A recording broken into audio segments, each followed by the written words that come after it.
oh boy, choo choo homies. Choo choo homies. Hey, how do you do? Hold on a second. I still lack a stream deck. My stream deck is still, no, my stream deck is not back. No, it isn't. That's my problem, so I have to click some buttons right now. Droid, thank you for the follow, mate. That's appreciated. That's so much appreciated. Where's the buttons? Let me see. Hold on a minute. I need to... Oh man, I miss my stream deck. Does this work? I guess so. Now fix my volume.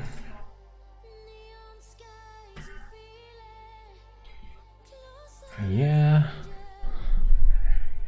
This should do the trick. You can have a virtual stream deck on your iPhone, I guess. Yes, you can. However, they charge you every freaking month for a thing that is not even cloud connected. And then still you would need to have your phone. It's laggy as hell. No. Not going to work. Get a trial. Already spent my trial. I already spent it. But good idea. Thank you, mate. But I received a message though today, actually, about my stream deck, about a repair, that it would take a little bit longer. So I guess I have to be more patient. So, by the way, if you go to the iOS App Store and you look for reviews on the Stream Deck app, you will find one review, which I wrote, which is not the best review ever for somebody to receive on their app. Let me tell you that way. Day. Damn son, where'd you find this? Smoke weed. Smoke weed every day. Smoke weed. Smoke weed every day. Smoke weed every day. Thank you so much, man.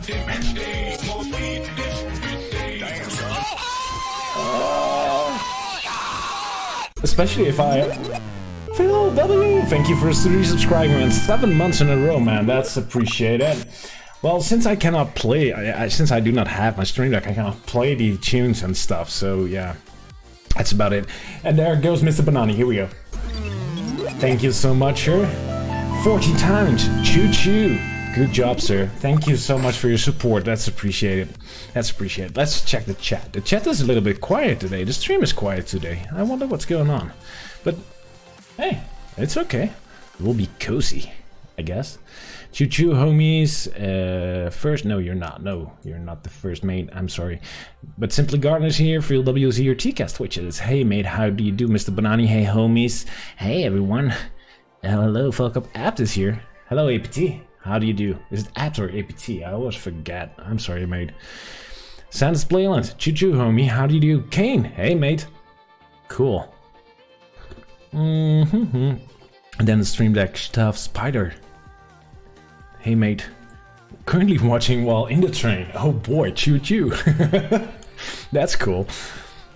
That's cool. Try Touch Portal until Stream Decks come back.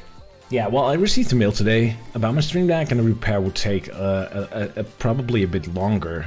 So I might, actually, but if it all goes to plan, I should have it back in a week. I hope, or at least something in a week, like a mail with takes longer or something. But they promised within a week they would reach out again, at least. And it's not just streaming, it's just like I have all the buttons programmed with tools I use much, so I can just like it's next to my mouse, and I can just push a button to get a program up, and it's so helpful in my daily job as well. I just love the thing, and even without like not just streaming, but like in my day-to-day usage, I have to get used again to different things. It's just weird. It's just weird. Optimus Prime, Joe Frank. Yo, Optimus Prime, how do you do? Missed your streams, man. Yeah, I know. I know. I'm so sorry. I've been freakingly busy. And to be honest, it's just like energy and all working on Oktoberfest. Indeed. Happy Oktoberfest, everybody. So have you guys entered the Oktoberfest already?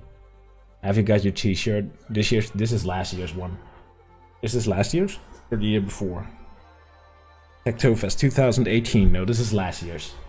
But yeah, the Oktoberfest is on again, right? So have you guys subscribed to the Oktoberfest, and have you guys contributed to Home Assistant? Of course. What else?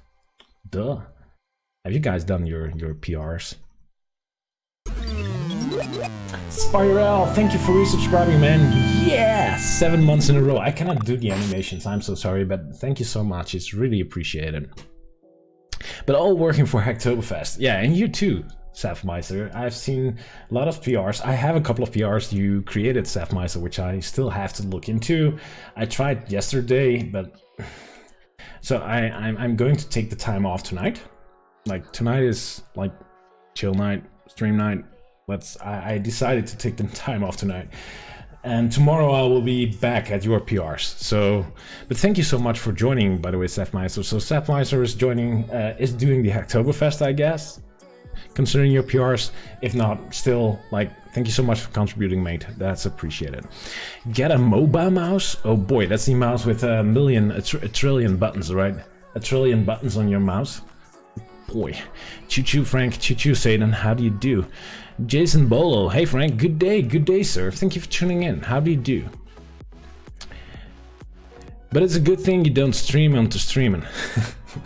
God, that's like half Dutch, half English. Okay, but it's a good thing I don't stream because I have to stream. I think so too. I have to, like, if you guys look, like, if you tune in, you do not want to see like a guy that's like tired and all and totally like no life anymore left in his body. So yeah, that's not fun. It's not fun for me either. So yeah, I will skip if I'm like, or something comes up, or which happened as well, by the way, or if I'm just tired, man. It's just, I don't know. I have a full-time job. I work on the Home Assistant, and I try to do some add-on stuff, and like, it's a lot, and I love doing it, don't get me wrong, but sometimes it's just too much. Optimus Prime, I've contributed a spelling correction. Here we go. I actually appreciate the guys who do. Like, I do not appreciate edits because adding a word that's actually not needed, but just for the PR. But if you do a spelling correction, oh boy, that scared the bejesus out of me. Ingo, thank you so much for subscribing on YouTube, mate. That's appreciated. You're now officially a Home Assistant homie, by the way, just so you know. But even spelling corrections, like, imagine this, like, there are 50,000 people that complete Oktoberfest yearly-ish. 50,000, right? And if they all would do 4 PRs, just 4 PRs, fixing a spelling, just one spelling correction, right? That would mean we have 200,000 spelling corrections done on GitHub, like in open source projects. That thought is just insane. So even if you do just a spelling correction, or fixing a link, or I don't know, rewrite whole paragraphs, or contribute on documentation, or I don't know, complete new features, or everything is okay, man. It's Oktoberfest. Come on, it's a contribution. You have to start somewhere, right? Falca, by the way, how do I camera record the same file? It says me each time that the stream is already opened. To the same file. I don't know. I cannot answer that for you, Falca. Falca. No, I cannot answer that for you. I have no clue, mate. I'm sorry. Don't worry, I'm currently relocating, so might need some time to work on it. Oh, okay. You're getting a new house, like full of like home automation stuff, like new lights and switches and all modern, and at least I was really looking forward to the move to this house because, well, let's start fresh and let's make everything automated. Still do not take enough time to do it though. I'm going to try to get in on Oktoberfest. You should, TCAS, you should. And you have done PRs before, mister. You have done PRs, so Let's do it. Hey, Foss. Hey, Foss. Oh, hey, boss, man. Boy. Hey, mate. Hey, Robert. How do you do? The energy got to be there and should be ensured. Indeed. I agree. I agree with you there. Paul's here. Hey, man. How do you do? Thank you for tuning in, mate. How do you do? We haven't spoken a lot lately as well. It sucks. I can introduce you more spelling errors just so everybody has something to do. Oh, boy. Snoopback! Hey, how's Snoop doing? Well, Snoop is not doing so fine, mate. Not so fine, Snoop.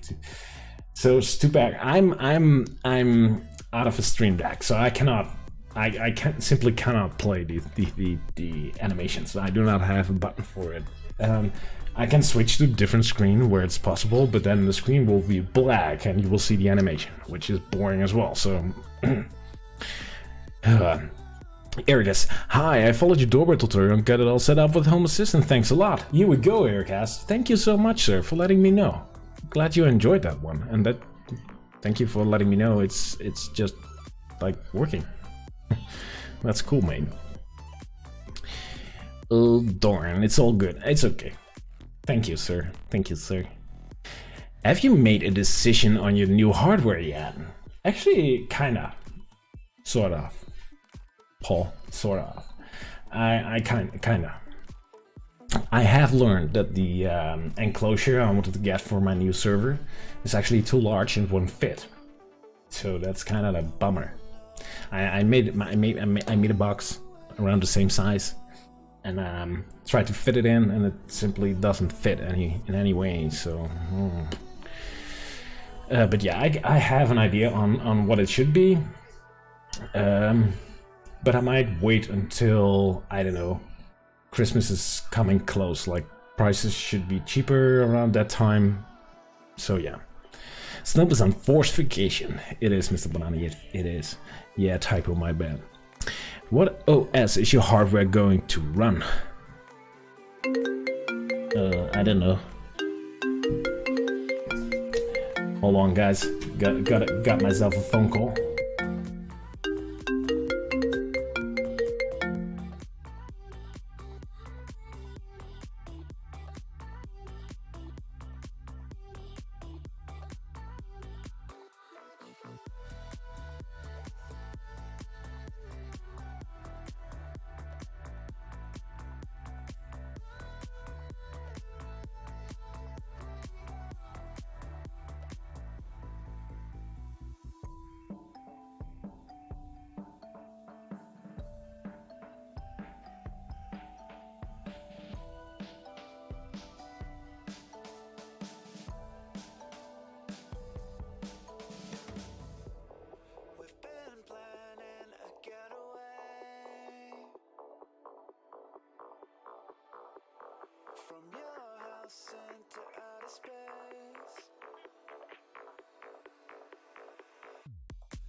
Which button now? Let me see. Oh, there it is. Martijn Oost, thank you so much for subscribing on YouTube. That's appreciated. You're now officially in Home Assistant, homie. So I'm sorry for this little interruption. It was my dad calling. Hey, Dad, how do you do? My dad has an internet issue. Like, and who you gonna call, right? Boy, I guess you are all familiar with that problem, right? They have an issue with their computer and who they're gonna call. And where was I? What hardware? What OS is your hardware going to run? I haven't not decided yet. I'm kind of maybe ESX, like VMware. I don't know. Probably not because it's going to be Ryzen. So if I don't know. I've maybe Proxmox, maybe like the new engine stuff, or there are so many options. I probably just go and play around and look whatever is like has nice compatibility, probably. Yeah. BP, thank you for subscribing on YouTube, man. That's appreciated. How do you? Thank you for tuning in, and you're now officially a Home Assistant homie, by the way. Say hi in the chat, by the way. Oh, you asked the OS question. Bah! Hey, mate. Going with a hypervisor solution or Ubuntu Bear again? No, hypervisor, definitely. The reason why I'm getting a heavier machine is, by the way, I want to be able to run multiple different setups and installs for testing and development. For example, I want to run my production machine, but I also want to run a development machine. I also want to be able to run a HasOS, and I also want to be able to like spawn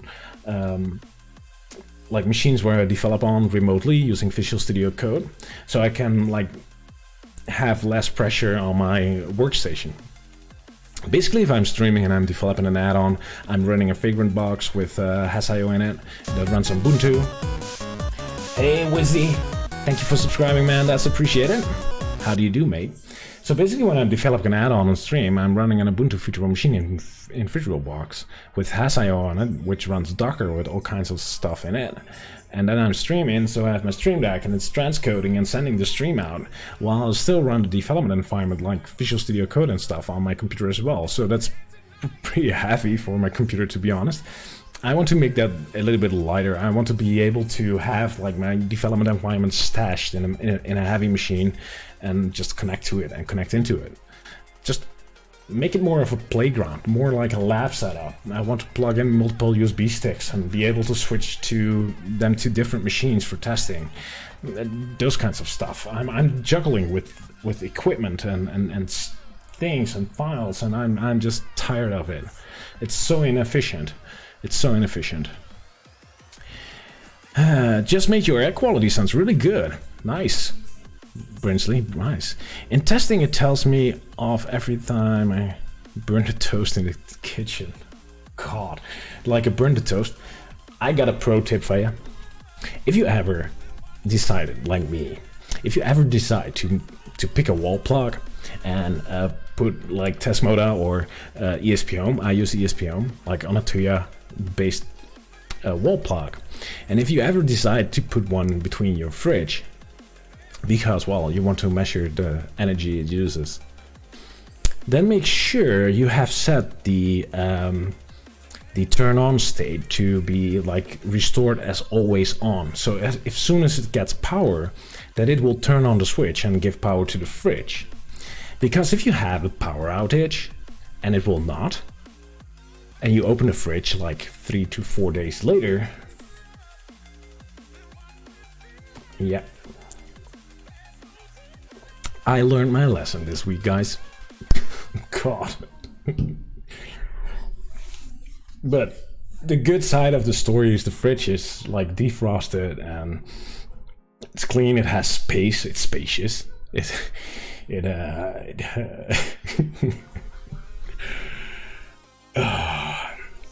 So yeah, that. Let me see. What else did we have? What else? Where was I? Let's do a call-in show.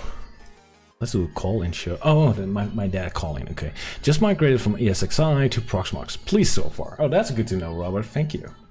Is Paulus back on the stream? Why would he be back? He's not in the Netherlands as far as I know. Please warn me if you know that, and he could probably drop in. I'm watching him more closely. Like if he has a pattern where he comes online on Dutch times, I probably should watch out this time, right? Howdy, homies. Hey, Robert. How do you do? XCPNG is 2-pack. That's kind of nice, by the way. That's one I'm looking into as well. Highly recommend Proxmox. Yeah, maybe. You mean your dad doesn't watch your stream? No one, Rob. He doesn't. He supported me all my life with everything I do with computers, but he doesn't know. He doesn't understand, and he loves the electronics though.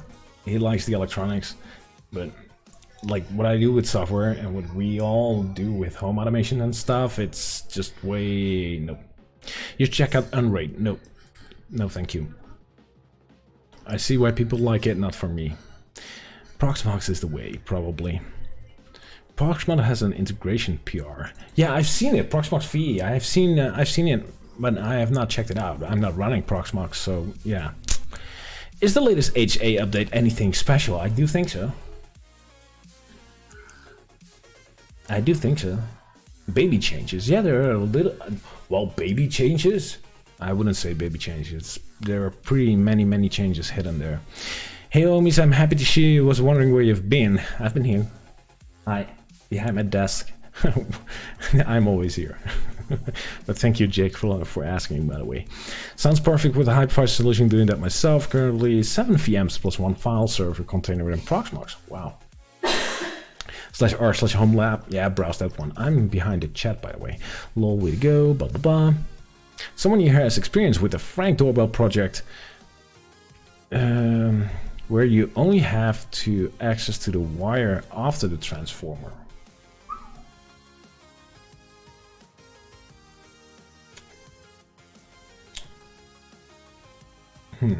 Interesting. Depends. You have to measure.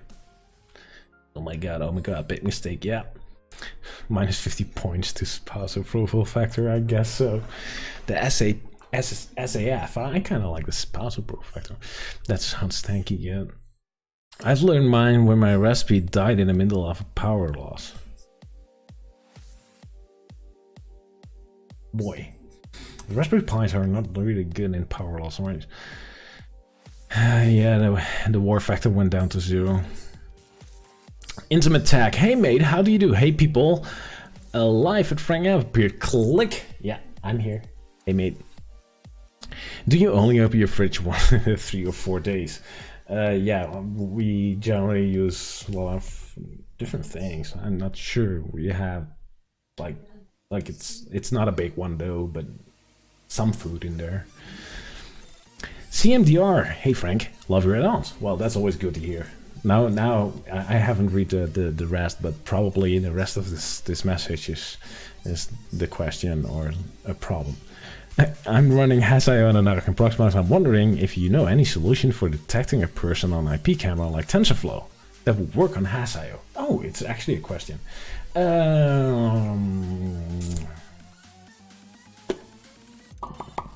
Nope. I do wish I have more time for these things, by the way. You would start streaming right when my Bluetooth headphones run out of juice? Oh boy, I'm sorry, mate. I'm sorry. There's no true support for the HomeKit controller. Has anyone been able to do so you may acquire button automations in new editor devices? We could try. I want to try, I want to play with it. First of all, hello Frank from Germany. Hey man. Wie geht's Ihnen, ne? Herzlich willkommen. No. So let's talk about today. I have no stream subject. And I actually don't mind today. I've upgraded to 0.100.1. If you haven't done yet, my Home Assistant is upgraded to the latest greatest. And actually, since the upgrade of 0.99, my team went kind of like broken. So I do not see things as it should be because some of the theme variables changed. So we need to fix that, or I need to get an updated theme or something. I'm not sure how, or get a different one that works. I don't care. So that's one, because I want to look at these new sexy things. I have seen them in my development environments, of course, but not on my production system. So that needs to be fixed. So I want to fix my theme. That's the first thing. Secondly, I want to play with device automations, and I still have this nice Xiaomi Cube here, which I haven't used yet. It's connected, I think. Maybe. Let's find out. And maybe I can do some device automations with this thing. But the problem is my configuration structure probably will not allow for device automations. So I have to find out how to change my file structure Shouldn't be that hard though. But I probably need to change my file structure in order to use the device automations and the automation editor, because the automation editor really got a lift, and I'm actually a bit curious to find out how it works. So I hope you would like accompany me on this journey tonight, unless you guys have a better idea, see cool stuff. I mean, this whole stream gets derailed and we're going to do different things. That's fine as well. That's not an issue for me though, not today.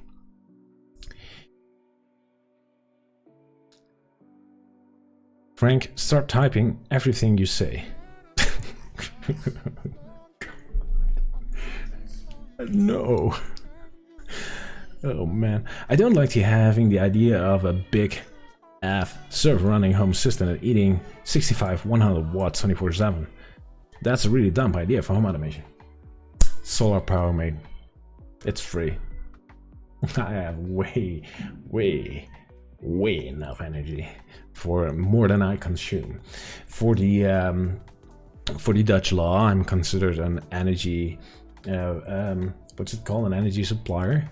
Like I'm delivering energy to the grid because I have too much, and I will actually get paid for it. So I'm an energy like provider, factory. What's it called? Power company. Actually, I am. So, hey Nicholas, how do you do, man? Hi.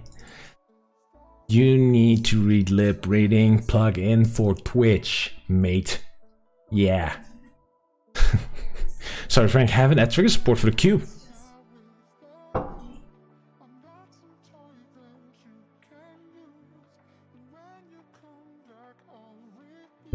Kane. Mate. You're making a fool out of me. Oh, you haven't? Okay, well, I have enough Zigbee devices we can connect, so I probably need to get up out of my chair. The reason why I picked this one, it wasn't just on my desk. And I haven't looked, but it was on my desk. That's the only reason. So now I have to stand up and grab one of those boxes, and maybe, I don't know, I got enough Philips Hue switches and Xiaomi door window sensor stuff, and we'll figure something out. Or, I don't know, maybe associate a scene with each of the cube sites. I've never used scenes. Confessions. I'll watch some YouTube videos. Reading real quick. Oh boy, Ian. Oh boy.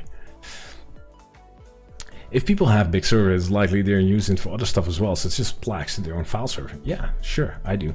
Damn it, make some code. Boy. Anyone had problems with new Plex integration? Nope. Energy positive at Frank. Yeah. Check the Deconz integration page. Oh. Should I? I'm going to switch to my desktop. Let's talk about it. Let me move this window out of the way. I still no stream deck, so I have to click right here. Welcome to my stream. Is the chat going away? No, I cannot. I cannot push it away. Chat, go. Thank you.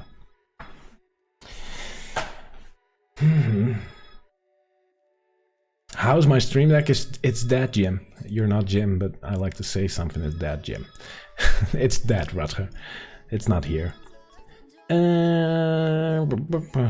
Here's what I got so far. I love white cubes. I wish everything was a white cube. I also love Ian. He's the best. God.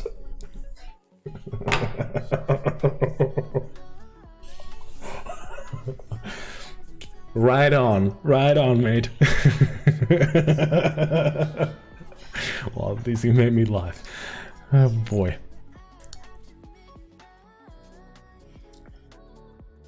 Anyone having problems with HomeKit? My devices are all showing no response. Let me check it real quick, Faya. Let me check real quick. Home. Seems to be working fine. It's like real-time Reddit over here, probably. Nah, this is worse. Reddit is more like bashy, right? So I need to read the integration page according to Kane here. You know what I'm looking forward to, by the way, we haven't talked about it yet. But I'm going to the Amsterdam event. And I'm looking forward to the Amsterdam event. There are so many people there, which I have never seen before. I'm just like, I don't know. I'm curious to find out who they are and stuff. That's just like being able to talk to the people I'm like seeing pop up everywhere for over 2 years. That's just cool. So I have to look over here, okay? Supported devices, fine. Troubleshooting, service configure, remote, device triggers, okay. This will expose for blah blah blah. Currently support device triggers. You dim a remote, got one. You tap, yeah. Threat free. Oh, got those as well. Acquire round switch, I have those. I have those as well. So I have some things in the storage boxes in the garage which I can use. Okay.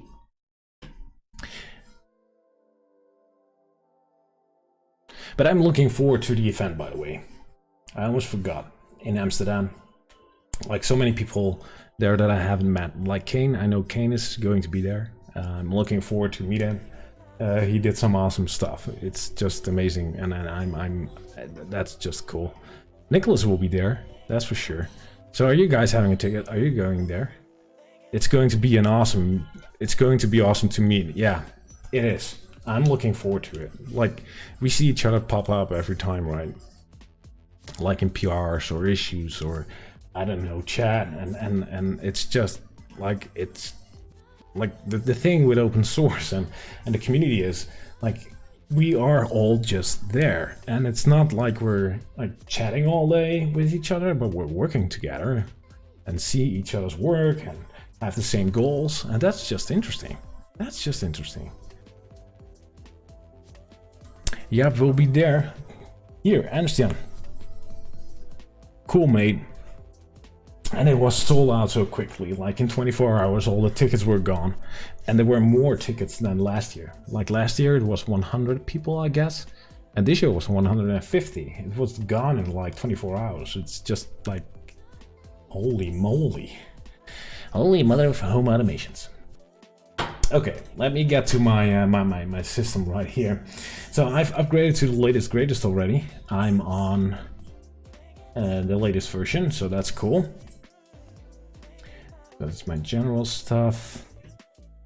So I'm on the latest greatest version, so that's cool, right? If I go to the developers tools, you will see. Let me zoom in a bit. I'm on the latest greatest. That's really nice. I also have tons of issues.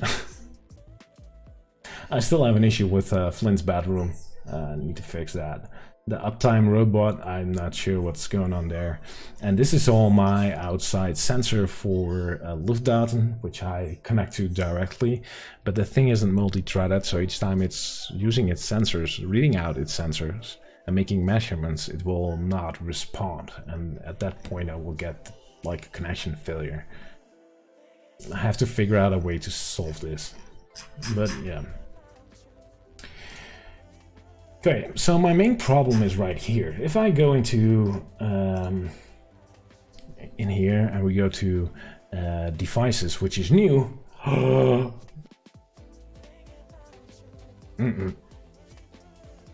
That's not good, right?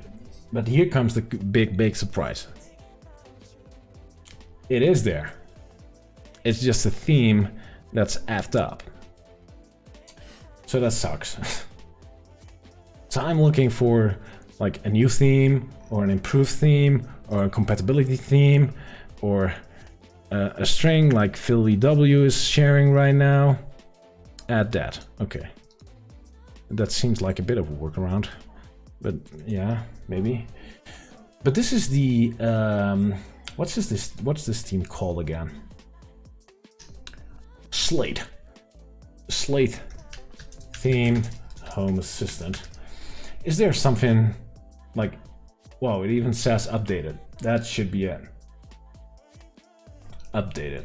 More photos can be found here. and it's here in the repository. And it has been updated 22 days ago. Let's check what's going on. Merge pool, update slate. So there are probably, like, I've never updated this theme before, so that's probably an issue. I've heard, like, I'm not sure. I've heard that the Home Assistant community store can handle themes. Have you guys tried it out yet? Does that work? HACS themes.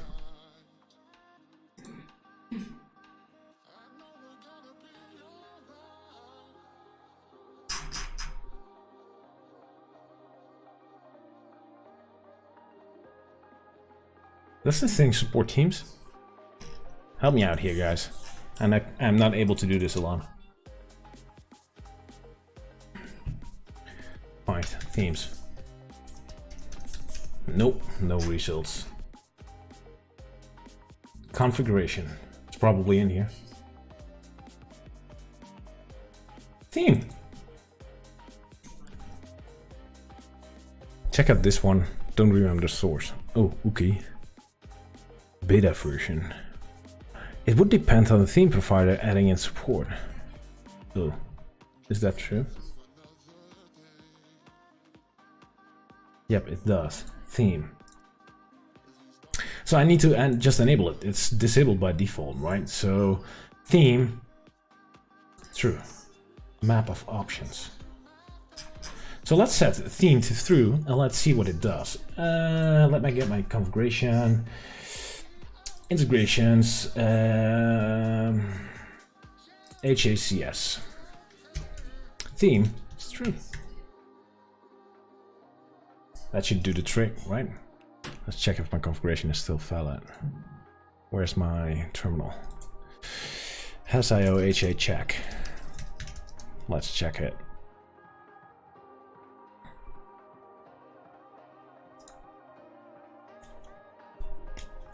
So I cannot use the cube. God. That would have been so darn sexy. By the way, Kane, do you need like any data at all? Like I have a lot of these devices, like different ones. Like do you need test data or event data or I don't know. Like if there's something I can help out with or provide, I'm happy to. Yeah, configuration check passed, so let's restart Home Assistant here.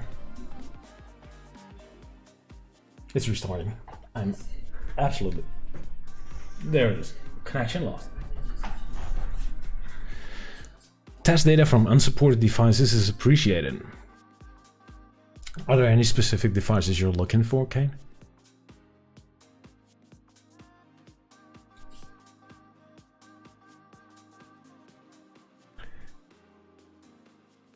I missed that part. Why can't you use the cube? The cube isn't not ready for device automations. You can use it, but you cannot use it in a new device automation thingy. It has been restarted, by the way. Community. Okay, store. Integrations. Themes. Oh, look at this. Slate is just in here already. Nice. So download Slate. Yeah, okay, this is the install, but how does this work in here? So if I click install, would it just work? Install. Okay, so where is it installed now?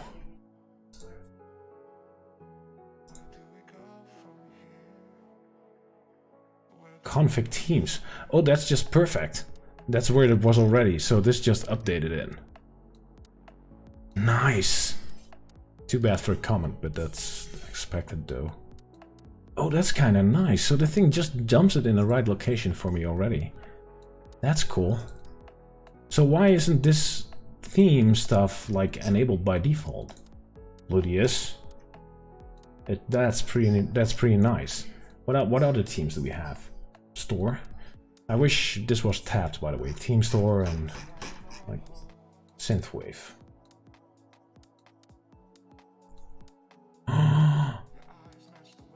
Okay, if you guys ever seen me using Visual Studio Code, you would know that I would definitely love this. This is just like my Visual Studio Code. Like, this is...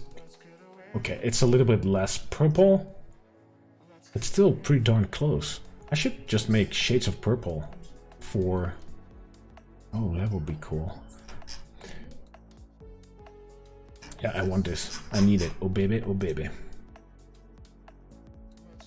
I heard talking about Proxmox earlier. Yep. I've recently built a 3-node Proxmox cluster. Yeah, man. You overdid it. And plan on running Home Assistant high available like that. Still testing though. Good. No, I'm just, like, for me it doesn't have to be high available, but I need some more power. That's for sure. I want to support what we can support, all. Okay. Well, I think it was in the documentation, right? So something was in here. Requesting support for additional requires device model can be acquired from the debug together with a mapping of action and a button event. I can deliver that. That's not an issue. I will open up my box of shite and see what's not in there yet and help you out, mate.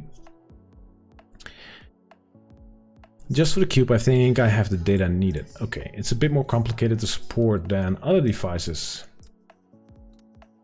I had to prioritize fixing Unify bugs. Yeah, there were quite a bit of issues raised on GitHub, right? Dr. C's was using the cube in automations, or did he use MQTT? Which you are. No, Dr. Z's used Deconz, which I am as well, but he didn't use device automations. I'm talking about device automations. If my team is fixed, we'll go into see what's about device automations, what it is. I haven't played with it. It will break in my system, but I'm going to fix it. I want to use it. Okay, let's see. I'm going into my settings, and I probably need to restart. What? A software update right now? No. Okay.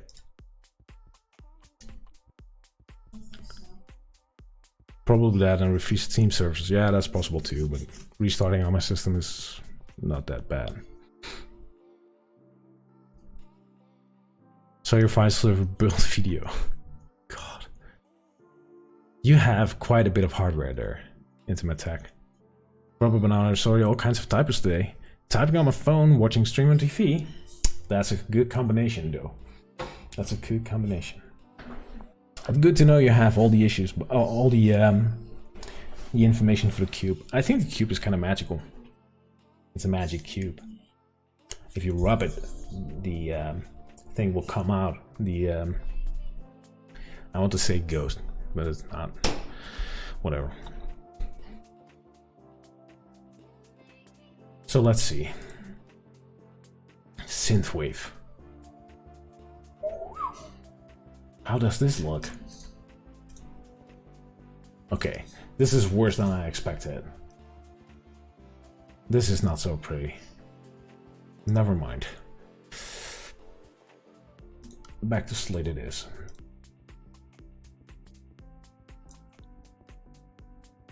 Okay, so let's go into devices now. Much better. Much better. So this is the new devices stuff. You can look at devices and you can click on it and then you can see like the entities. Kind of beautiful. And these are the new automations. Boy, if you fix a team, do it right, man. God. Okay, so these are automations you can do on device automations. Like you can say if AdCut filtering is off, click. It will bring you to the automations editor and it should have... Oh, it has a condition. It adds a condition.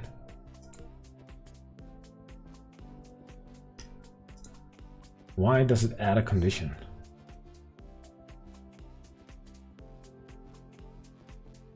Was that a condition I clicked? Did I misclick? Oh, yeah. Do something when, this only if when something is triggered. Yeah, you can, okay. Dull.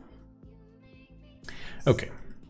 So that makes sense, but that's the new device, like device automation stuff. So let's play with that.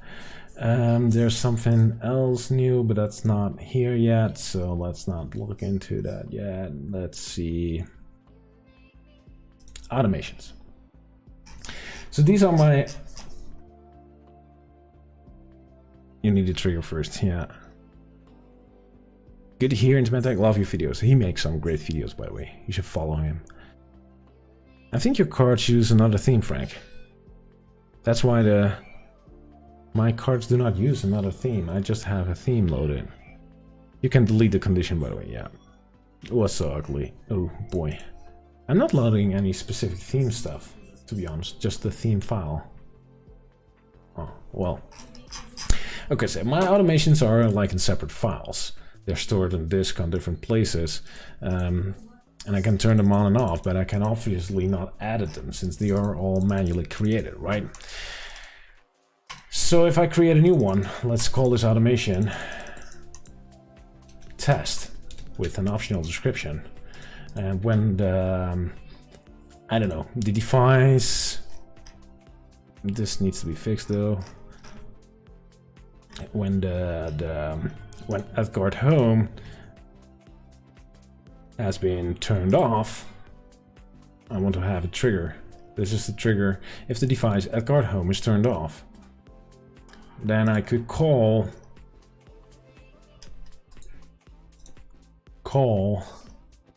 a device, mainly my... Why can I can't scroll down. This is just a small... Is this true here? Now I get a full list. Now I get a really small list because... Can I type? I cannot filter. Okay. Because my office desk is with the...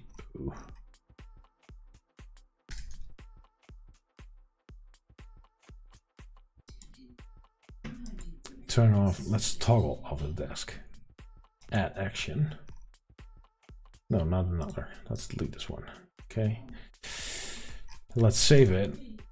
And it saves it. Haven't seen that one before. Okay, so where is it now? Where is it? Okay, so I have a new file called automations.yaml. The problem with my configuration though is that this file is not loaded at all. So I need to fix that. This file is not loaded.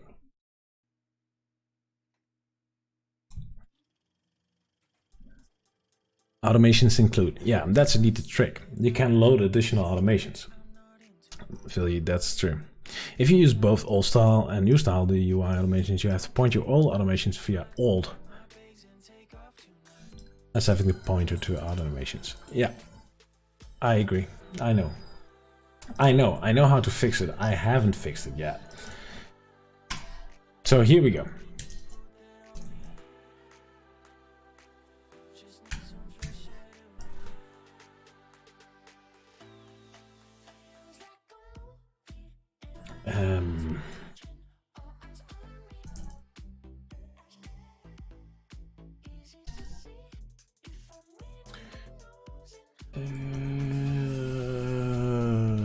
Include. Come on, I can type. Do I need to go another one up? No.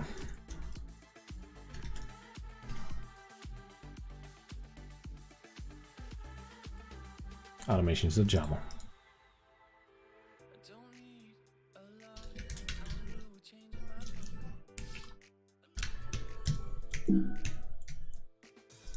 No. Automation split. Does this work? I don't know. Let's go HA check. Let's try. If you use both. Yeah. Oh, no need to say sorry, Robert. No need to. Can we add a location for newly created automations? I'm not sure. Is it hard coded? We could find out. Could try. I think it's hard coded. It passes configuration checks though. So let's restart it. No, I can't just reload automations, right? So let's do CLI and then cannot find it. Has IOH, whatever. I'm already done. Open new tab. Okay, it's not what I expected. Do I have advanced mode off? Really? God, such an amateur.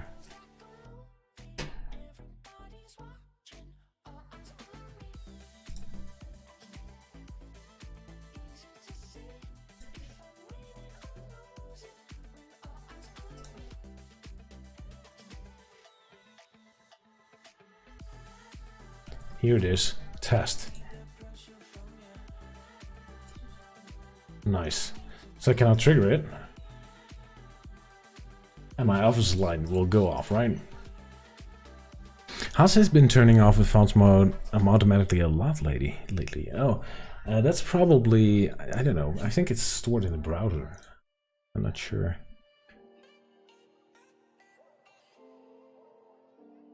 Off screen, yeah, that's the point. I'm not running my configuration checks on screen. So I have now created a device automation, right? So this is a device automation. You say device and add guard home, trigger it, what trigger you want. It's just more like, I know, I think this is more friendly compared to like the States. It just is easier. Like a device can contain many entities, right? So a device is like, I don't know, it contains all kinds of triggers that are combined with states. Like it's trigger and state combined into a device level, smashed together, making it easy to select what you want, right? It kind of makes sense. So let's say if AdGuard is turned off, or if device AdGuard is turned on. If either of those happens, then toggle the light. Save it. Let's see if this works. If I save this, do I need to reload?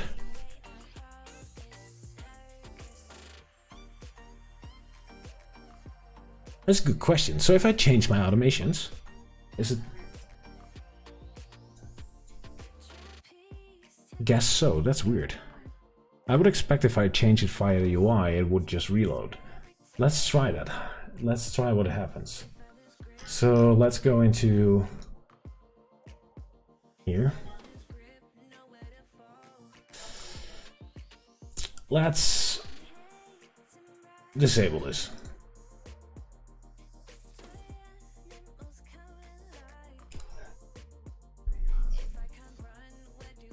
Saving from GUI would not require extra reload. Thank you, sir.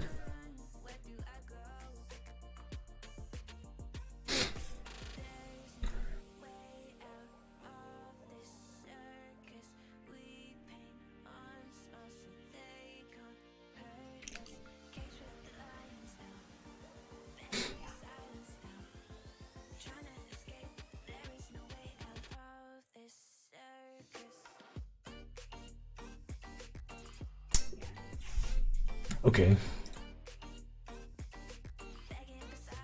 Well, that's not working.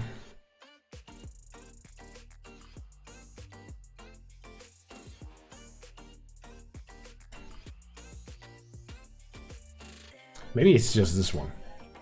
Okay.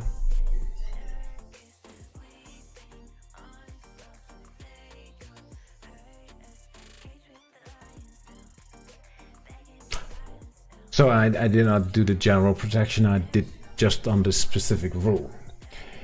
Okay. Click. Oh boy. Clicked.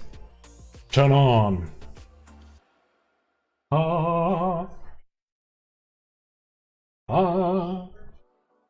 A few moments yet. Well, it works though. So that's kind of cool. So it works both ways. So indeed, you do not have to reload. That's kind of cool though. Can we add a location for newly created? Oh, I already had one, by the way. These UI changes have started me using UI a lot more, but I'm still like using YAML for my Lovelace. Fair point. I kind of feel the same. And I still think that, like, even though the automations editor is improving significantly, and I would probably create tons of automations via the UI, I probably would have automations on disk as well. Or maybe I just I don't know. It was pretty easy, right? But it should not go into the file and look for an automation, no? It's a memory? No, it saves it to a file. It's an automation.yaml. So this actually, like, I have a split configuration, right? So my automations are here, which I manually wrote. However, if I go into here in my root folder, there it is, right above my head. There's now an automations.yaml file. And this is what the UI generates. So you can still see it.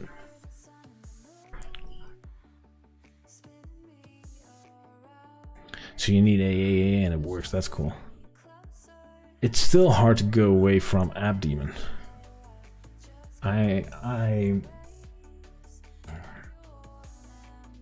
Okay. I see why people like it though. I like to code. AppDaemon is like the ultimate way. Maybe. Like the close, it's not that close, but it's closer to code. But yeah. Are you splitting automation also loaded because of the space in the key? Yes, they are. And we already have seen it, because if I go in here and go back to my automations list, where is it? They are still here. I cannot edit them, of course, because, well, they're somewhere else, but this works.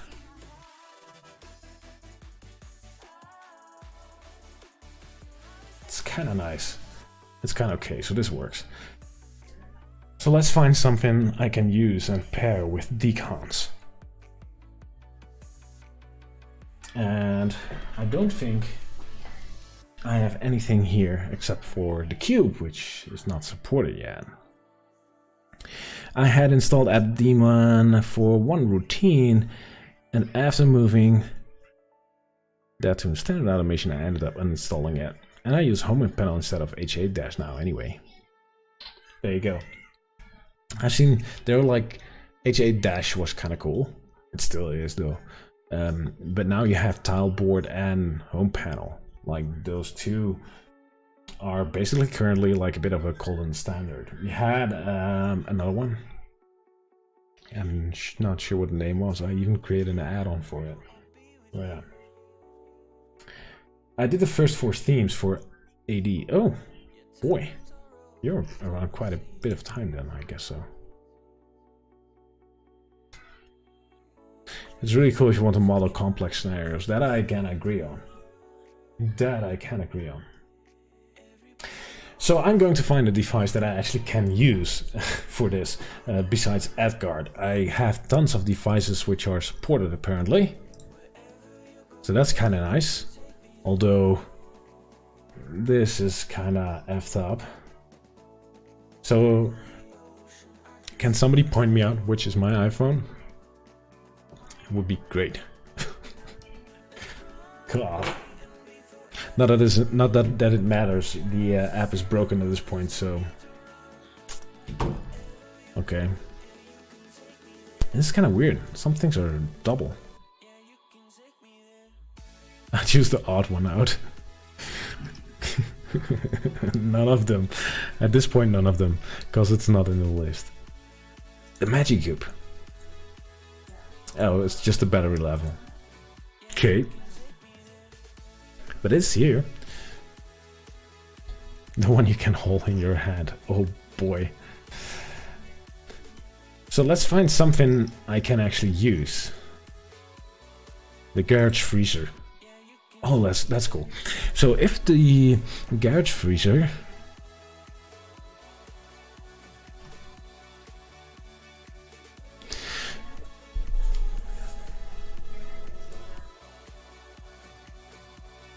I'm missing something in the device automations right now because I had a freezer issue.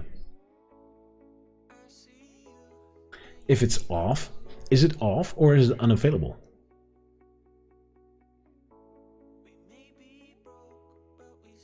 So if an ESP home device goes unavailable, it will not have the state off. It will have the state unavailable, right? So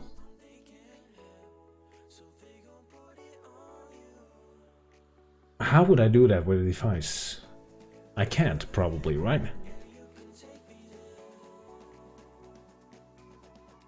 I cannot.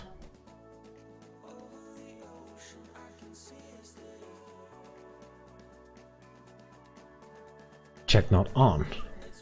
Yeah, but you cannot check it. Turn on. Like, I cannot, like, condition?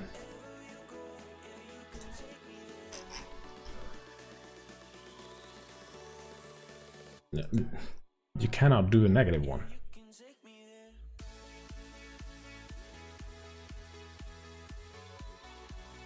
That's interesting.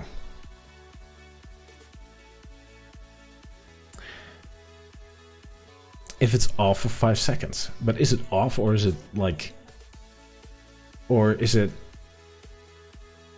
shall we try? Device triggers are specified in the backend. Yeah, I get that. But the unavailable state is like, or unknown, like both. Unknown is same as none, and well, both states are actually like predefined and globally in our system. So I guess it would be almost safe to say that, like, maybe a support flag feature or something. But yeah.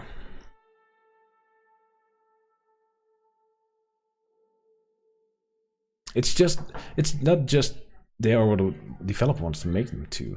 Yeah, but this could be just like part of the defaults, I guess. But yeah, this is the first iteration. Yeah, I'm not here to be negative about it. It's just I'm pretty much stunned already right now because this is the first time of me trying. I had to create the automations file. But because I had my freezer issue, it was like a scenario that popped in my head and just like, okay, let's try, and that's not possible. So that's something we could look into. That's kind of nice. You want to be notified if something goes off grid, maybe. That's actually a pretty darn good use case, in my case. Like if a device drops off your home automation system, you probably want to know. Phil the Funk is following me. Hey Phil. How do you do, mate? Thank you for joining the stream, and you're now officially a Home Assistant homie, by the way. Cheers. With coffee. So let me get some Zigbee devices. So I'll be back in a sec. By the way, my coffee is low as well, so I'm going to get some coffee. You really need a squirrel. I'm sorry, Coda. My Stream Deck is broken, so it's out for repairs. I'm hoping to receive a new one or the repaired one pretty soon, so I have like all kinds of animations and cool stuff again. But right now it's just me, like, and the title bar, a bit of music, and the chat, and no interaction on dynamic things. Can we say if a state goes on for 5 seconds? Oh, any from on? Nope. Nope. Device trigger for connection to service or device is a good improvement. Probably. That's good. That's a good description, by the way. Device trigger for connection to service or services or devices. Devices or services. Boy. Use condition state. Sure, but that's not like a device condition, right? So this is a device trigger, and saying a device is offline or has connection issues or is unavailable would be kind of interesting. Probably. I don't know, device level, but that's probably more like, is it if one of the entities is unavailable, is then the device unavailable, or would you select like the garage freezer daily energy value is unavailable? Oh boy, this is going to be interesting.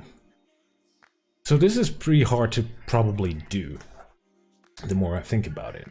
But for now, I'm going to fetch some Zigbee devices. I'm going to get something to drink as well, so I will be back in a sec. Hold on, guys, and then I have to click somewhere. This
Boy. Ooh, chat.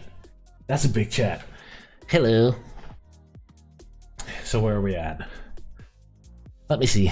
Jasper van Heuven. Hello. Hello, mate. How do you do? Thank you for tuning in, mate. Any idea why this little map on the configuration in general is just showing an empty square without a map? Is it?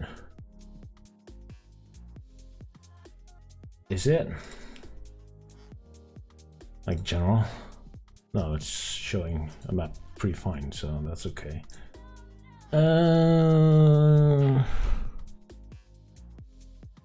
I was looking from it from a wrong perspective. Yeah, you're looking from a state, like entity perspective, right? And we're looking at device perspective. You can use the Deconz interface for a quick start with the cube. I cannot. I'm frustrated. I cannot. I can show you that it's not. Let me.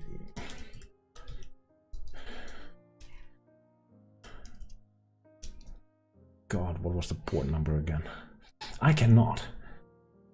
And it really, like, freaking Deconz. That sucks a bit. This is the port number. No, that's the API backhand. Wait, what? I have to have this port. Okay. HTTP 10.10.100.10 port number. Like, it's not here. It's connected. So if you guys know the answer to that, like I have this cube, the magic cube. I have the latest version of Deconz, by the way. It's connected. You can see it right here. It has a state. The state updates, by the way. It should update somehow. Normally. Probably not today. Okay. Maybe I effed it up. But the problem is mainly that it, even if I reconnect it, it will not pop up in my backhand. So that's weird, right?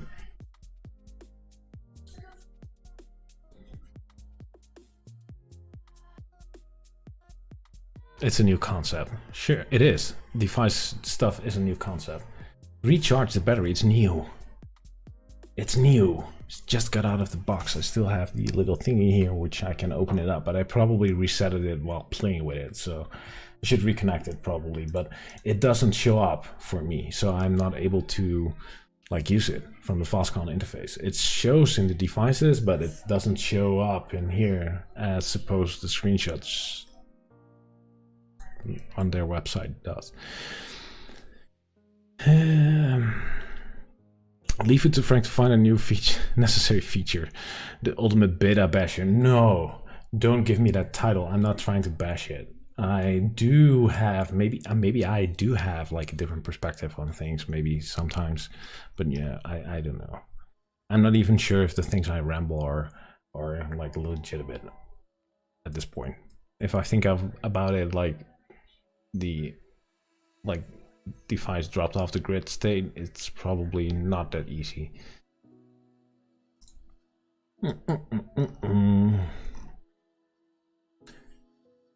Robert Pachera going to Amsterdam in November. Oh boy. I wish I would sure be in New Jersey. Yes. Oh boy. You can listen and initiate to Deconz events. Yeah, I know, Velka, but there is a nice UI here.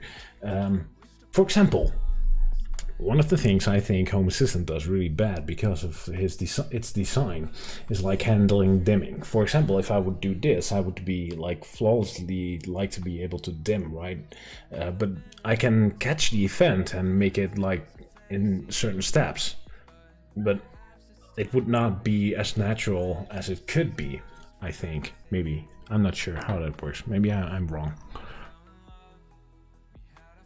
What RGB bulbs are you using with Deconz? I have like from these ceiling lamps from you, but I also have a lot of IKEA GU10 spots, so that's kind of cool. So let's get a different device. I got one of the boxes from my garage just a second ago. There should be something usable in here. It stinks though. Those Chinese electronics in a box start to stink. Yeah. So this is This is a dimmer switch. That should work. Let's try that one. Let's make device automations with a dimmer switch. Here we go. Philips Hue default switch thingy. In a Deconz event, you can receive the rotate angle. Oh, based on that, you can calculate the amount of dimming. Boy. Makes sense though, but it, like, yeah, not exactly my point. Let me give another example. Let's say I want to, like this dimming switch, right? We're not playing with it, but let's talk about this thing. Like if you put it in straight onto the U hub, which I still have in production as well, by the way.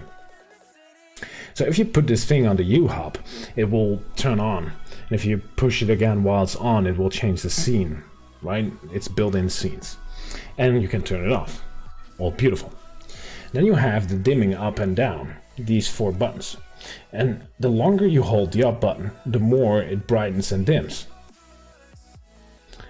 And I find it pretty hard to simulate that in Home Assistant. At least, maybe I haven't tried hard enough. But, like, getting that level of control and that simulating that effect is pretty hard. The defined stench from Chinese plastics. Absolutely. Okay, so let's hook up this switch. There's a setup button, which you need to have like a really tiny thing. I can probably use this. Oh, a stapler. A staple will do the trick. How do you like my pink staple machine? Have you seen my stapler? Okay.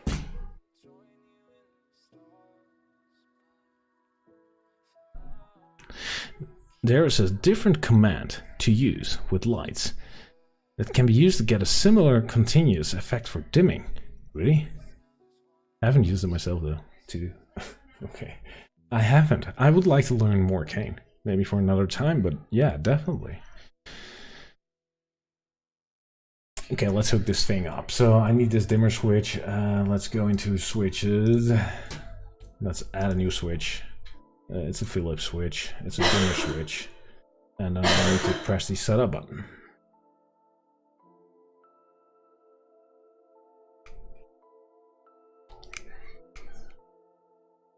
Press the button on the back for about 10 seconds. Oh, there it is. It's paired. Ready.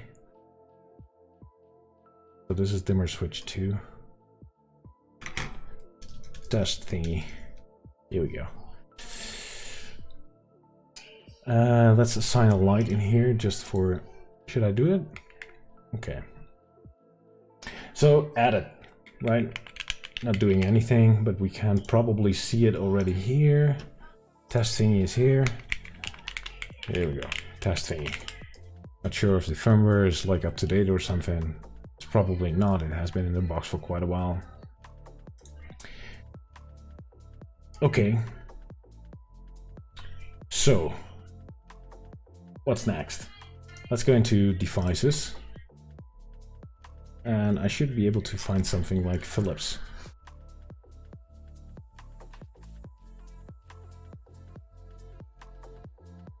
It's probably this one.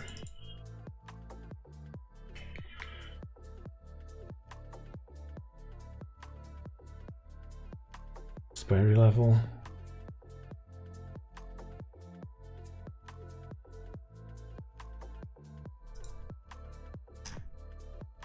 Do we see events from this thing? Let's start with some events. So let's go into the developer tools. Let's go into events. And let's say we want to listen to a Deconz event.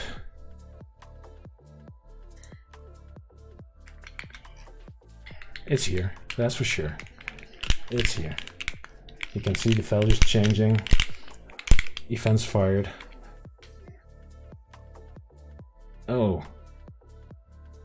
It fires multiple events if you hold it. That's cool. So you can do like...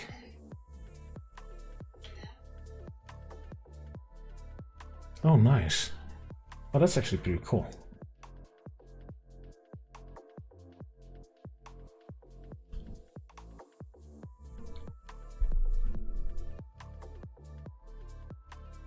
You had all the support devices on the page. Yeah, I've seen. We're going in. Yay, we're setting up the U remote. Let me grab mine too. I will do it. Been waiting to do it. Yeah, maybe. I don't know. But I do have lights here from IKEA, which I probably can turn on a bit, and we can try the dimming. So that would be cool. I'm not sure if it's visible on camera, but we can try. How do you theme devices? There's a change in the themes. I've updated my theme tonight. If you go back, you're on YouTube, so you can scroll back. It's probably like in the first 15 minutes or something, and after 15 or 20 minutes where I start doing that. So, is there any CSS to add to it? I just updated my theme, actually, to be honest. But yeah, there's somebody suggested something here as well. Okay, so this thing works, right? Well, there we go. Robert Patera has the thing for you, which you can add to your theme, and that should fix it. And Phil W as well. Phil W.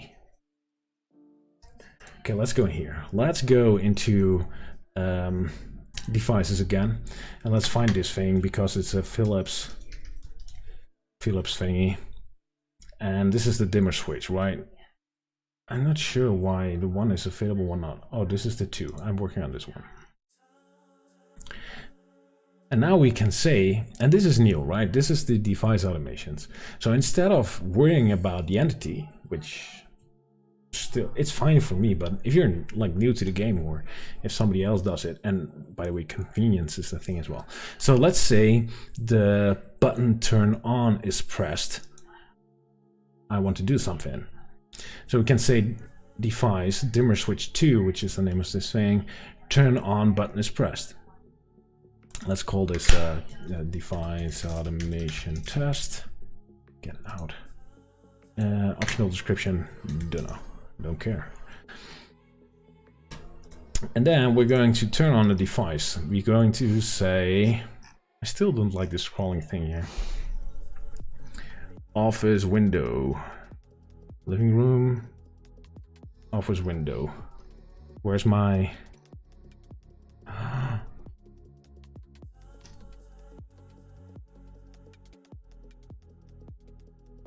I know what's missing.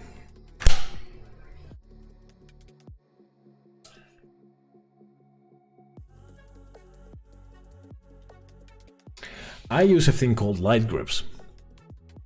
Pretty a lot. Actually, because I have a lot of lights which I group. Like I have 7 lights across my window. My window is 10 meters long, and I made it in 2 sections. One, the lights near my desk, which I call the office window lights. And if you go further across the window, you get into my living room. So I got another 4 there, which I had in a group, a light group in Home Assistant that has like 4 lights, which I call the living room window lights. But the light groups, which is a native component for Home Assistant, it's like an internal component, does not support this yet. I would say, apparently. But that's fine. Let's pick another one. Let's pick, I don't know, I'm not sure, window 1. Let's pick window 1. That's the closest by, so you probably would see it. So we said if the dimmer switch, the turn on button is pressed, we're going to say turn on office window 1, right? So turn test turn on light. Save it. So that's one. And if the off button is pressed, turn off button is pressed, here we go.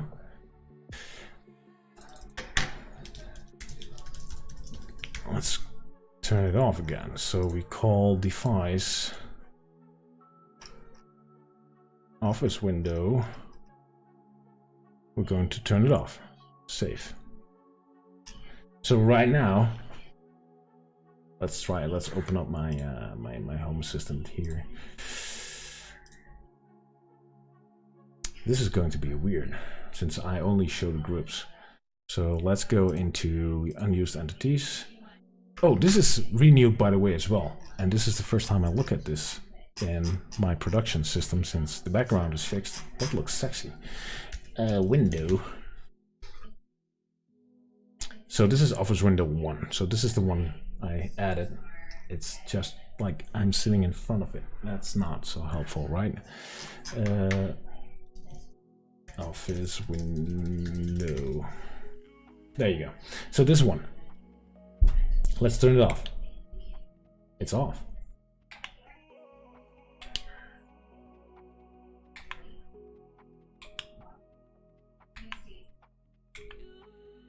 That's actually pretty cool. I have not touched any YAML. I went into FastCon. Oh, let's turn it on again. It's a little bit dark on this side of my face.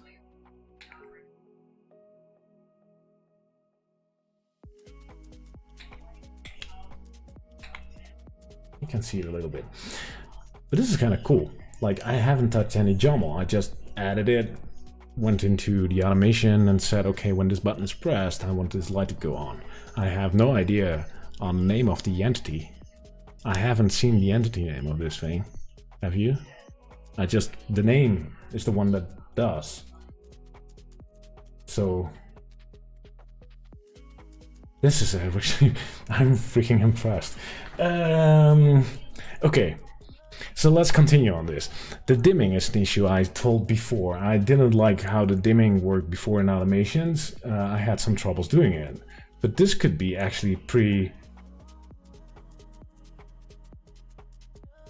The only reason why I didn't set it up, I didn't want to use the YAML.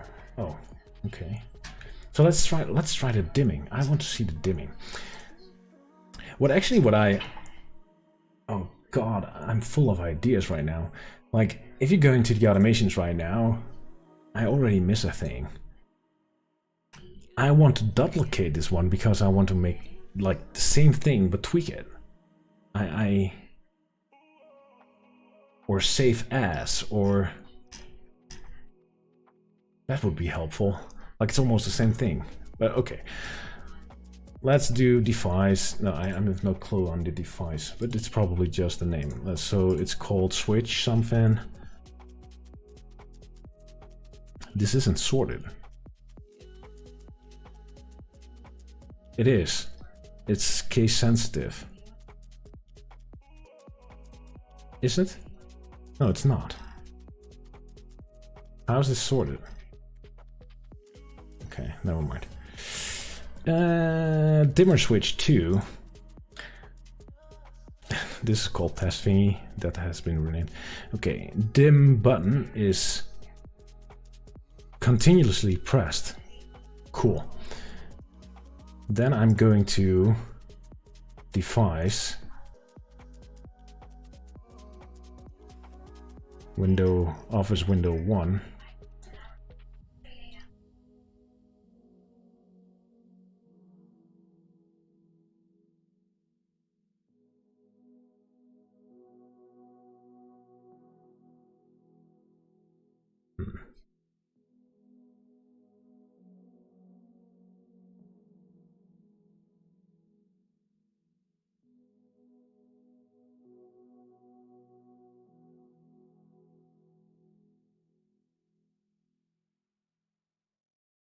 So I cannot, yeah, because it's not defined as an action, like dim up 10% or something, which would be an awful lot of actions.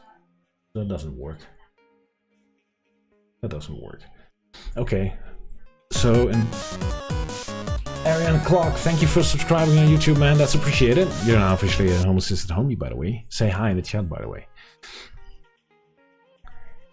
If you use the Deconz over something like Entity Light 1 Data Brightness Inc., you should get out of the dim behavior. But you get the gist. Okay. God Well, more honest, we're in pair mode.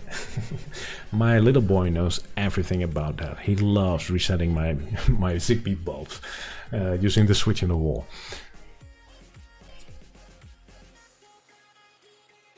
Put some notes to do's. Oh boy, man, like we don't have to.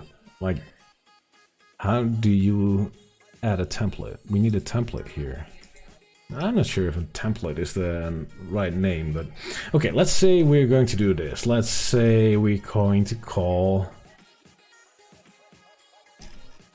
servers. Then in that case, I would say, and the servers would be office light dot turn on, and then we have to do brightness include or something. Home assistant /IO integration light.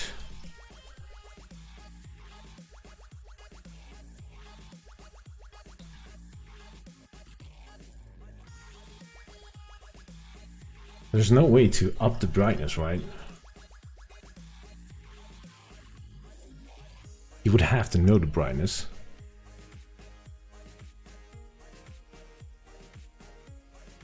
Unless this is like, it allows to, in Deconz, that could be.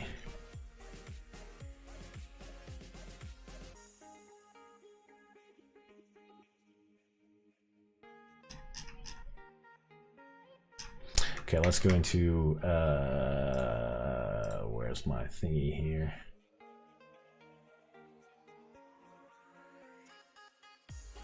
How would I know?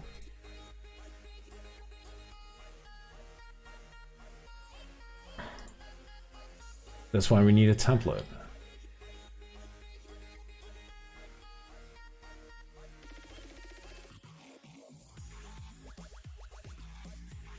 But looking at from like the perspective, I don't care about its current.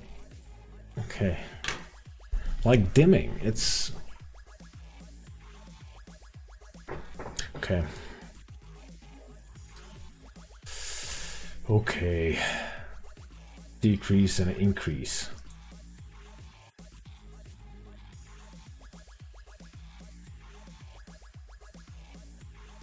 I actually don't like this.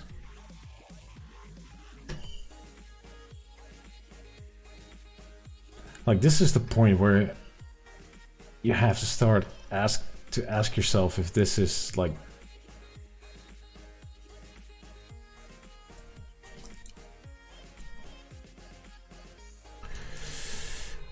if this is the way.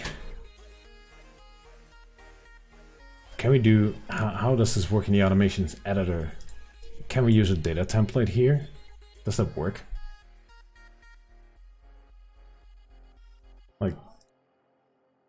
Like this is the data, but is it templatable? Is this templatable? Or no, there's no template in here.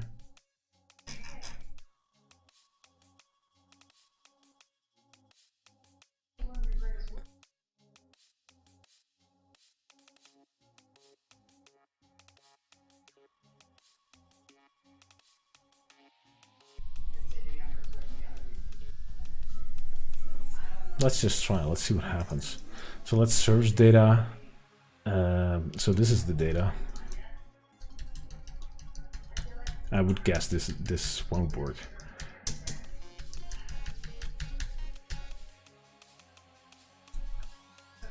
Oh, you can duplicate these, but you can't. Okay, that's okay. Test. Brightness. Well, that's saved. But does this even work?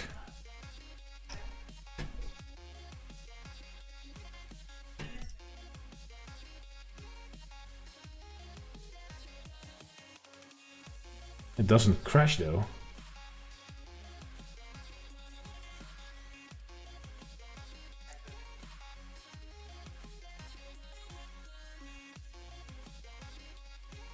What did it save? What's in the automations file?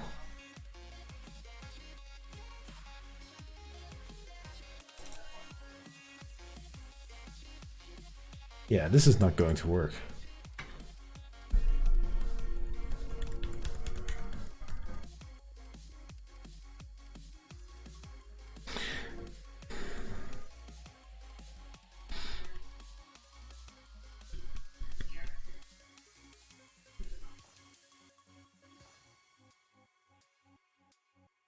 You're missing the entity which you want to change the brightness of? No. Yes, I am. But then still, it's data, not data template. So can I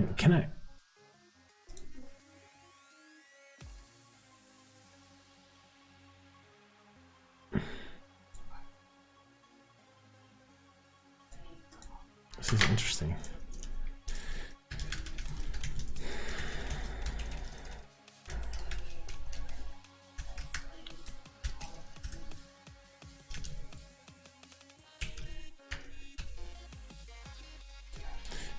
Like, even now,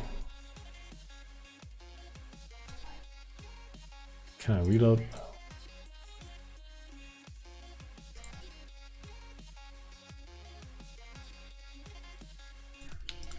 Well, the entity ID I see, yeah.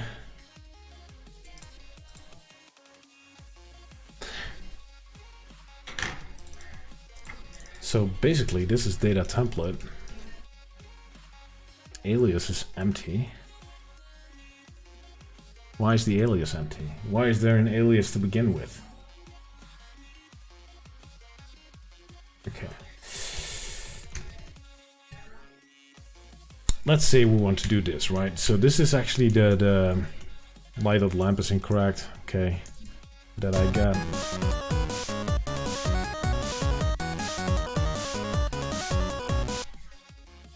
This was escaped. Oh, I missed this. Who was it? Sven van Brande. Thank you, mate, for the follow. That's appreciated. Welcome to the stream, mate. You're now officially a Home Assistant homie, by the way. Thank you for joining in. So this should basically set the brightness, right?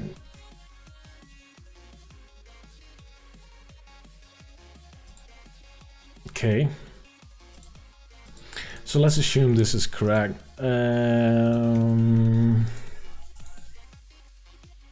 Somewhat. How would this load up in the UI? So let's go in here, let's say reload. It would not. It would be empty. So the UI does not support templates, which I kinda agree on, like that would make sense, right? It's more advanced, so if you want to do that kind of thing, you should do something else. But on the other side, we have like the devices which I want to trigger on. So to find out the device ID I have right here, I have to save it or something, or get the device ID in a way and find out the subtypes that I can use. So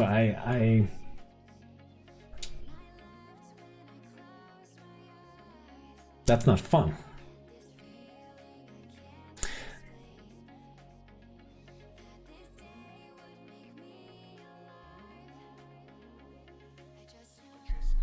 That's not fun.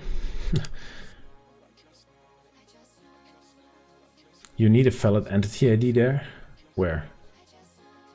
Oh, sorry. Here we go. Now it is. But let's say this is valid, right? So right now I should be able to... What the hell did I do? So right now I should be able to reload my automations. No, that's not good. Server control. Reload my automations. Done. Now at least it should, like, it goes on. Nothing.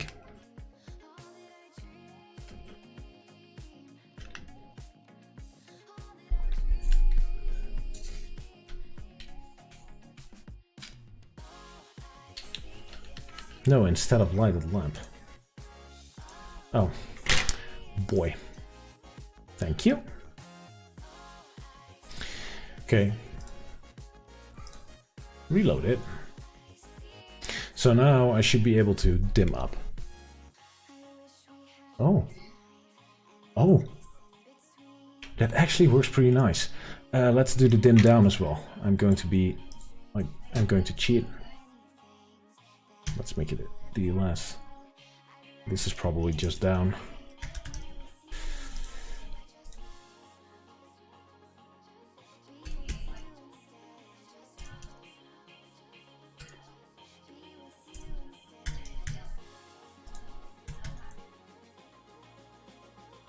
Right?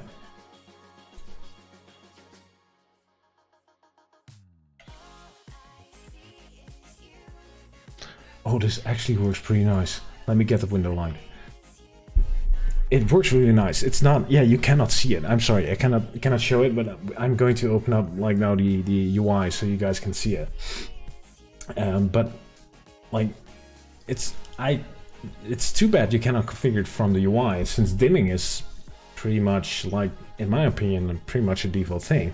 But at least in Europe it is. As far as I understand, the Americans are not dimming a lot. We do though. But if I hold it,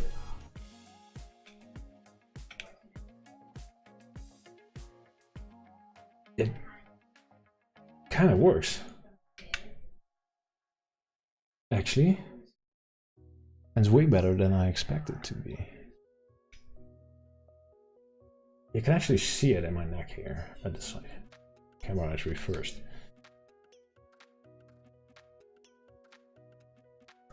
Wow.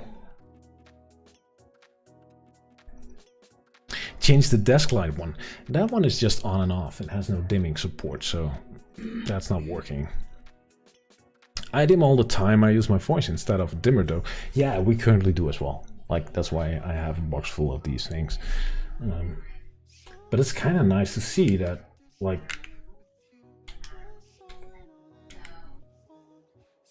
this is Deconz, right?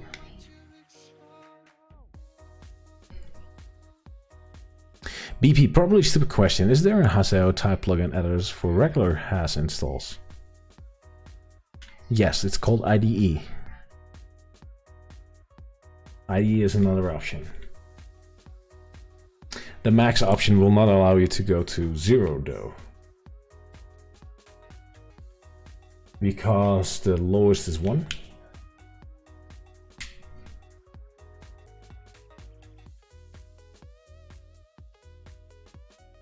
Sorry, you were saying?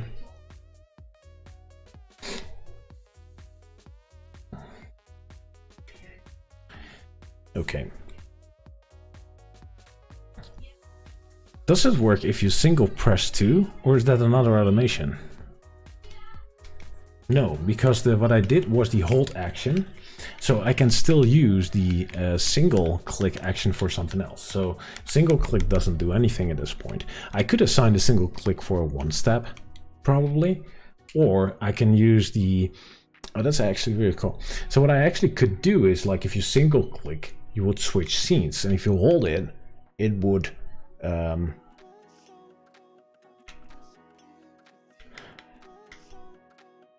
oh, that's actually pretty cool. I could use multiple actions on these buttons. So we have on and off, right? So let's say if I push the button on the top on and hold it, and the lower and hold it, like one of those, then I could change the color temperature, right? So I have a dimming action on my color temperature in that case. Would that work? Or I could single click the dimming buttons, which now only have a hold action assigned, to change scenes, give it a list of scenes. So that would give me like on, off, dimming with a hold, and increase and decrease, change the color temperature, and scene switching with these 4 buttons.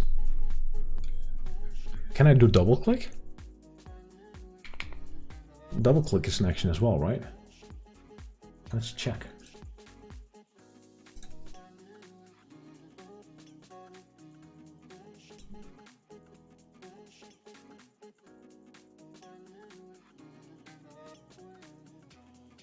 It is possible to make a finer dimming step. Yeah, absolutely. Yo, Kian, how do you do? If you group your lines in Deconz, you can dim 3 lines at the same time because it will show up as an extra light in HA.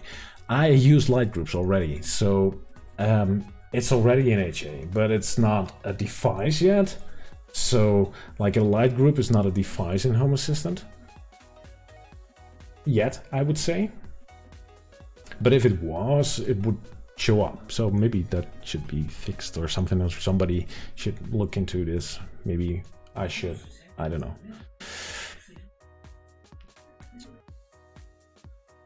Okay, just as now we know. Okay. Does it work better than setting the dimmer directly in the Deconz UI? Depends. Like, not like I'm now dimming like another Zigbee device, right? But I could also be dimming a Z-Wave device.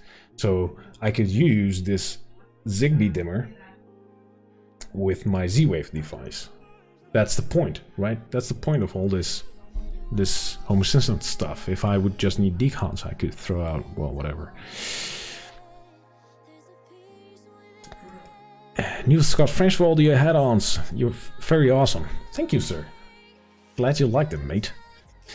Was wondering, is Secrets broken add-ons in HA?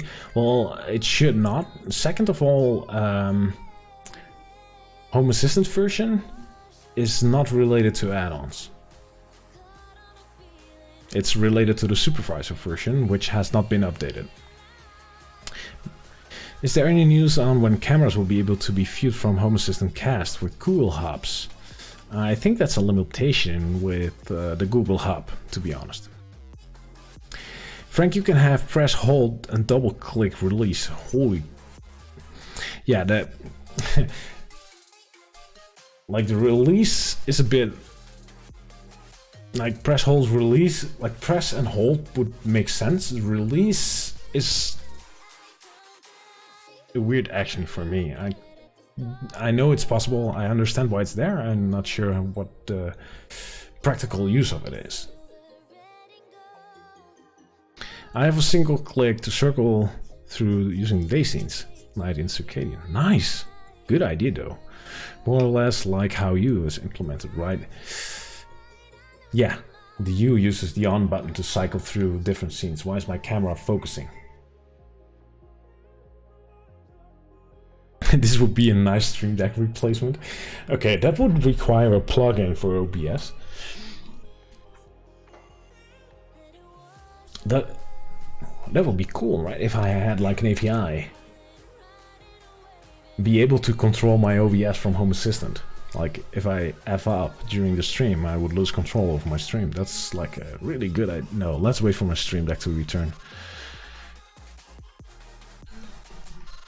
If you create the light group in Deconz, yeah, you could, but I combine different things. So I like to have like my definitions like centralized as much as possible. I do know people like creating, like the best would be to create a group of Zigbee lights inside Deconz itself, right?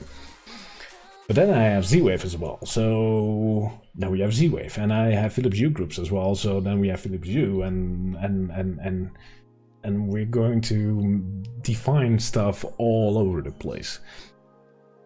I personally just prefer to have everything in Home Assistant because I know one thing for sure, everything is defined in one single place. And well, that's a matter of opinion, I guess, but I like that. Back from a meeting and have charged headphones. Yeah!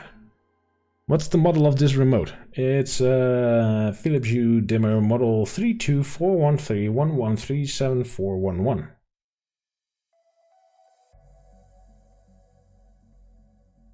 You know, the famous one. Just the... I think there's just one.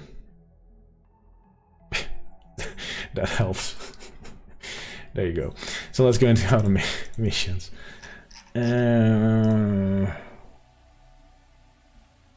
But yeah, Ian, I've seen a couple of things that make the RWL021. Here we go. Came to the rescue. Came to the rescue here. Choo choo, homie. Good morning from Australia. Hey, Adrian. Welcome to the stream, man. Nickel B, what's today's topic? I'm just playing around with the new device conditions and some new features in Home Assistant because I feel like I need a break today from all the Oktoberfest stuff. and just play around with my instance. And I'm now playing around with Deconz using device automations. So while Ian is here, Ian, this is a bit. I'm no bashing. That's it. This is feedback. Let's say, okay, this is weird. I think I saw something for this to be fixed or something. There is something there. No clue what. But let's say I pick this switch, right? And I have a. Oh, that's not good. Let's pick up wrong example. Is this the right example? But the problem is this list where I scroll through is just darn small because the page height isn't there. If I go here, this is more like it. It's way bigger. I can even scroll down and then go like, this is just like nice and big, and I can see enough. I can even filter it, and in here it's just like I can filter it. It's not sorted at all. Like the E is in the bottom, and it's not like, I'm not sure. Just feels a bit weird, if you know what I mean. Just search for the most expensive Philips Hue thingy and you'll find it. Are they expensive? Like they were delivered with the light, but I'm not using that. Yeah, someone should fix. Go. No. I would like a drop down with search though. Yeah, maybe. 45 bucks? This switch? It even smells like Chinese plastic. I know Philips Hue is Dutch, but it's not made in Dutch. I think it's made in.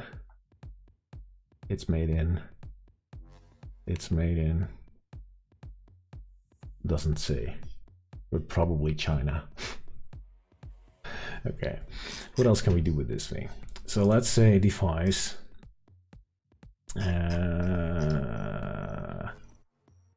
But please guys remember this, what I'm showing, I have comments. This is all new development, right? So it's been worked on, it's improving.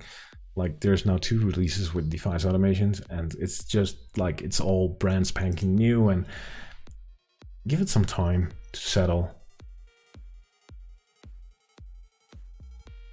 So it's not near bashing, it's just like it's new. Released after a long press, that could be helpful.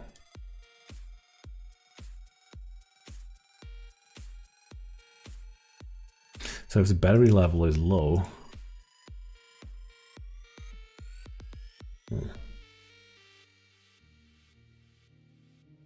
definitely not 45. Okay, 45 no dice. 2 people do not agree.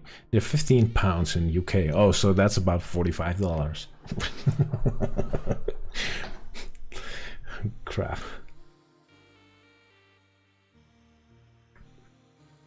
They're around 12 bucks in Norway. That's why probably the home automation scene is so popular in those regions of the world. It's darn cheap. 25 to 35 in Germany. That's about the same. So let's say we're going to turn off of turn on is continuously pressed. So turn on button is continuously pressed.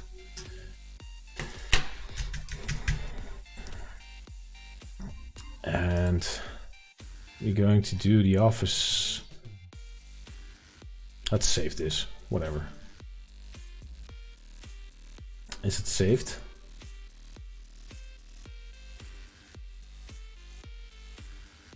I should have given it a better name.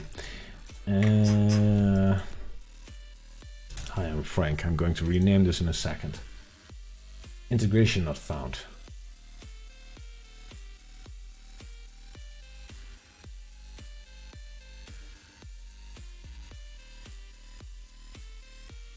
Message malformed.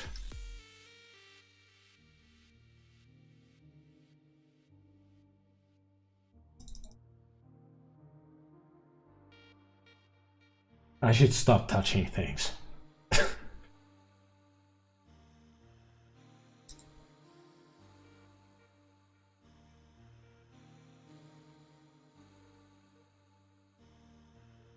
Did I break it? Okay.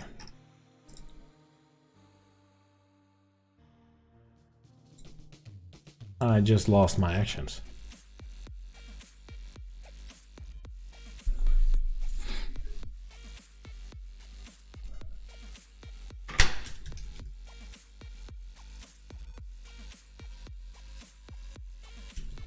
I actually like the IKEA remote more. Yeah, it has 5 buttons to begin with, right? The only thing what I like more about the Philips Hue switches are these plates. Like the IKEA has magnetic plates as well, right? So you can put them into place like that, and they will be at the wall. The only thing that Philips thought about, which IKEA didn't, IKEA is just like you stick it on a wall, right? But first of all, it has magnets, so that's pretty helpful in case you have a radiator, like a heath radiator on the wall, where it can like just put on. I use that one in the kitchen. The second thing is, if you look closely right here, let me get a little thing here. You can pull this backside out of it. Somehow they made it possible. They made it possible. Watch out not to break it. It's expensive in some countries.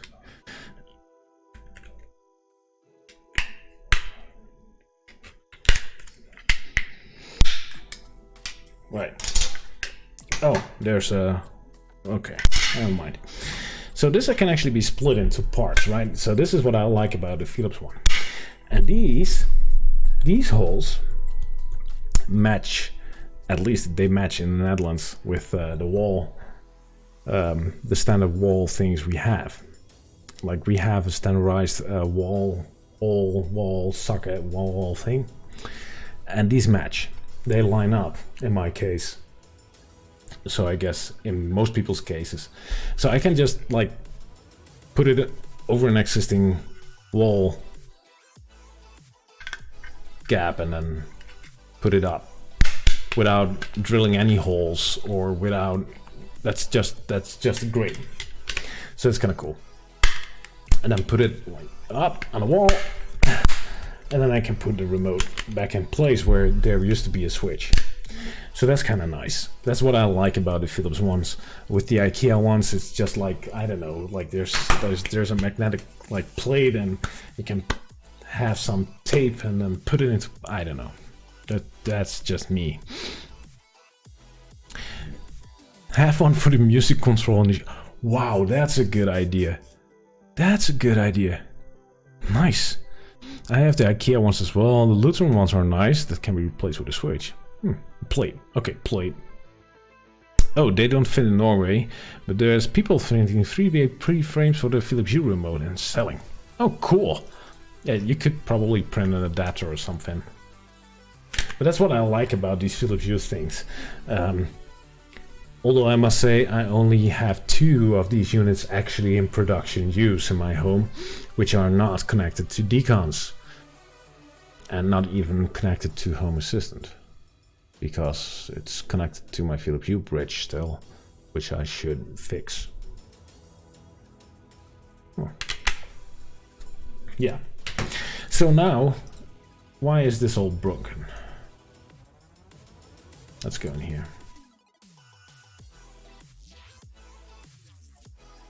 Blah blah blah, brightness.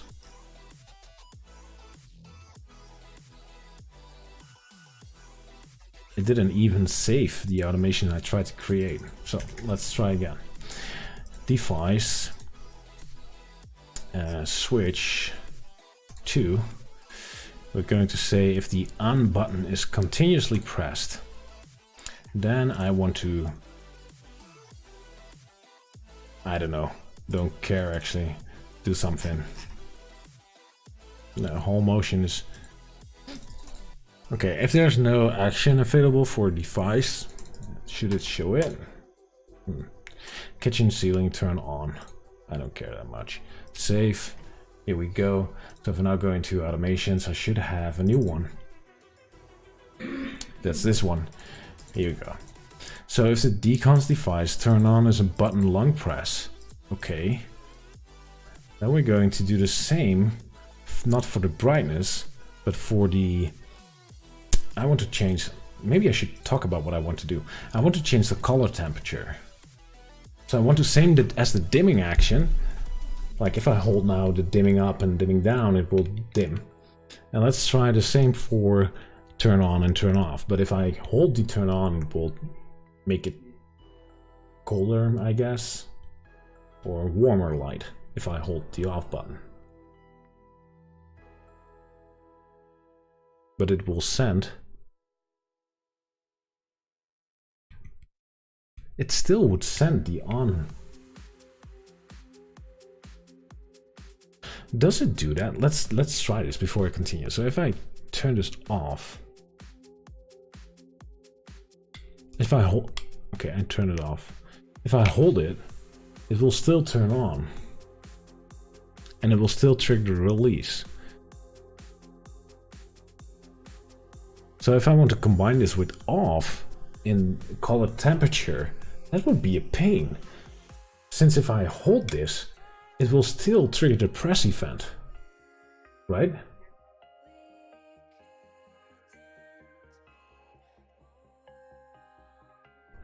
You should rotate on a list and press hold on. That's an option. That's an option. I agree. That's a good suggestion. Wait template. And then wait for what?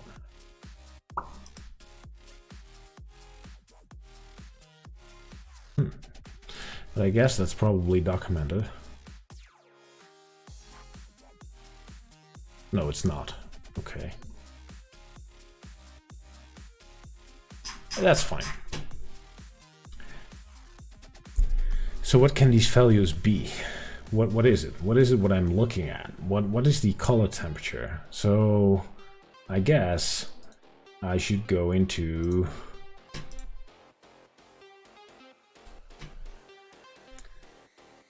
let's go into the developer tools here.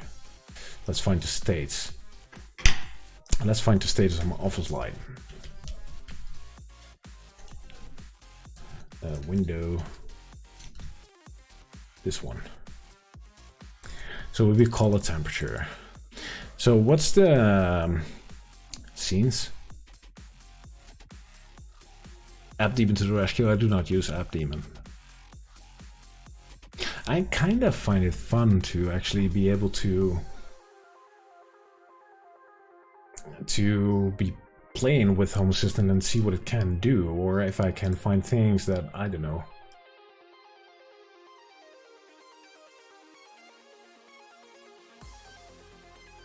Wow, what just happened in the background?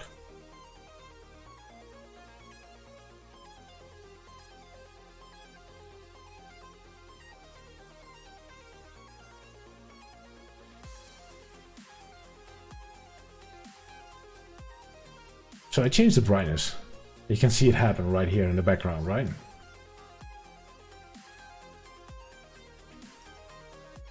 But the color temperature just dropped off.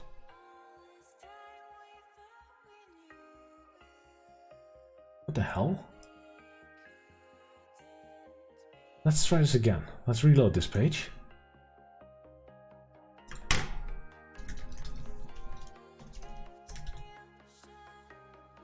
It's gone. Let's try the same with window 2. Color temperature is currently set, right?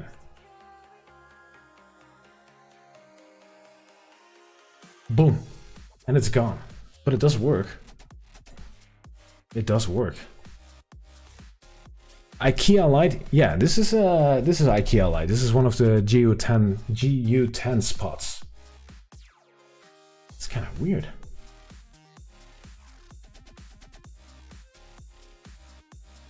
Doesn't end up in Foscon lights. I cannot see it right here. Known bug. Oh. Of course I hit a known bug.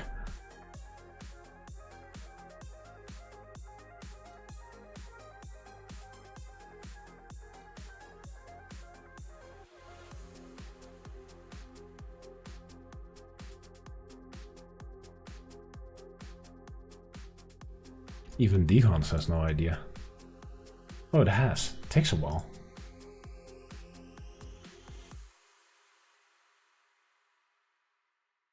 Like Deconz knows. Takes a bit, but it does know.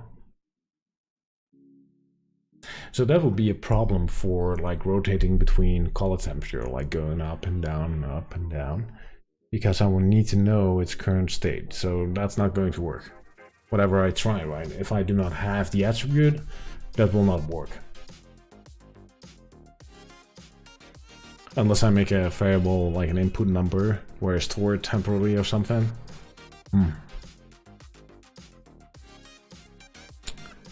Hopefully solve with the new Deconz. Okay. Oh, that's cool. Thank you. I added the switch to Deconz and added the light to the dimmer switch, but it doesn't work. It doesn't turn on or dim off.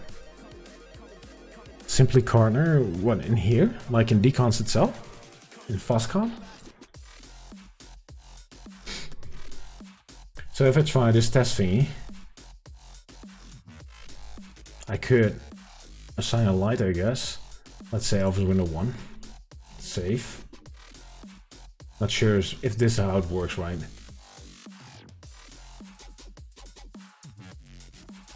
And now, yeah, who's controlling it now? That's not good thinking. I'm not sure how this works even.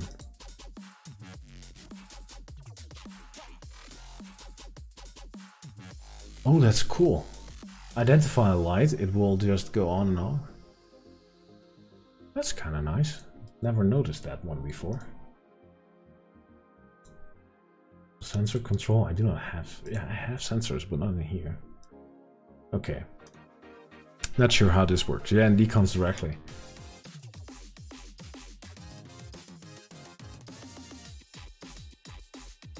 I thought I removed it. What does this edit button do? You didn't save. Where? Where's the save button? Oh, yeah. Save. Thank you, Paul.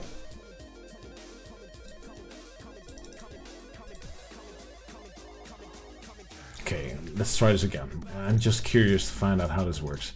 Here we go.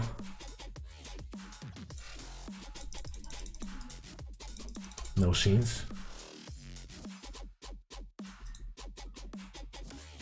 So I cannot change like the actions of the remote or something?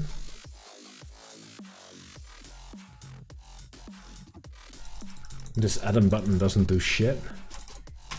Although it's highlighted. Oh, I'm in edit mode. That's probably. Yeah, okay. Color temperature. Okay. I'm not sure if it works from here, actually, to be honest. I'm not too much interested in that. Okay, but the thing I try to solve is like making the on and off button to be able to control the color temperature. That's not going to work simply because, well, the current color temperature will just drop off the grid as soon as I change the setting, which is weird. Like the color temperature is known. If I change it, it will drop off, which means I do not have access to it, which means I cannot build an automation around it. So that kind of sucked. Suchi, is this has? Yes, it is. Try the thread-free remote.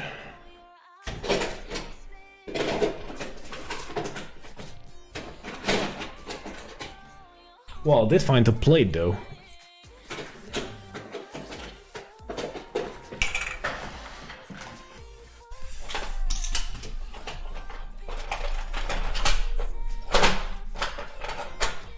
Oh, here it is. Found it in another box behind my desk. Then I didn't have to fetch the other. No, well, never mind. IKEA remote. Is this one paired? Do I have still the events open somewhere? No, I have not. Okay. Events. Deconz event. Start listening.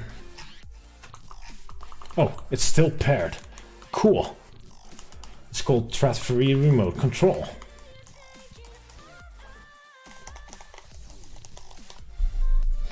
Sachi, I prefer to use OpenApp. That's cool, mate. That's fine. I don't. I have used it, actually, before Home Assistant, and here I am. This was FOSCON, now it's HAS, and grouping was in the top left in FOSCON. Okay, yeah, I've been switching between the FOSCON app and this one.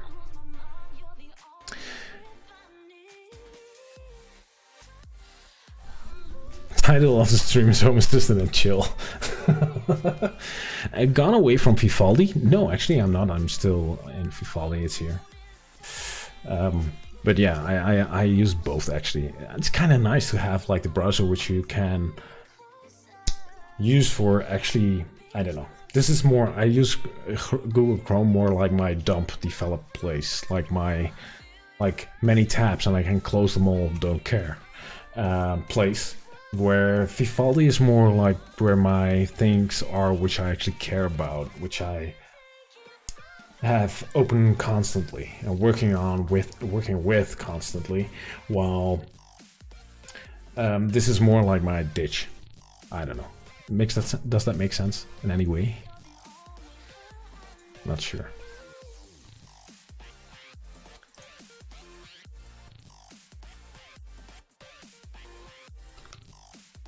Okay, so this thing pairs, it still works, so it's paired, so that's kind of cool to see.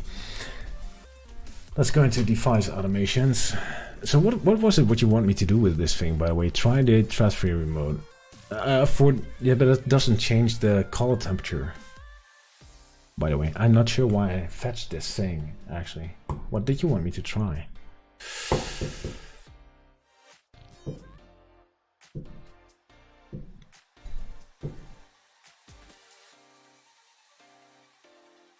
Home Assistant can be a generic term. Yes.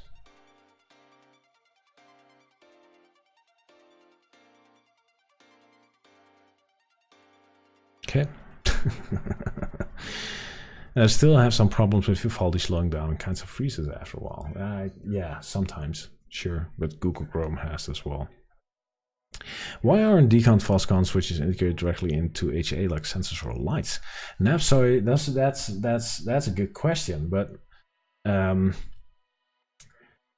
like if you look at a switch, it had in Home Assistant, right? It has a state like on or off. The same goes for binary sensors. Binary sensor is on or off. So if you look at like a door window sensor, it will just in binary sensor state, it will be open or closed. Or if you have like a toggle switch, it will be on or off, right? So it has a state. This, however, these are push buttons. So if I push the on switch, what would be the state? Would it be on or off?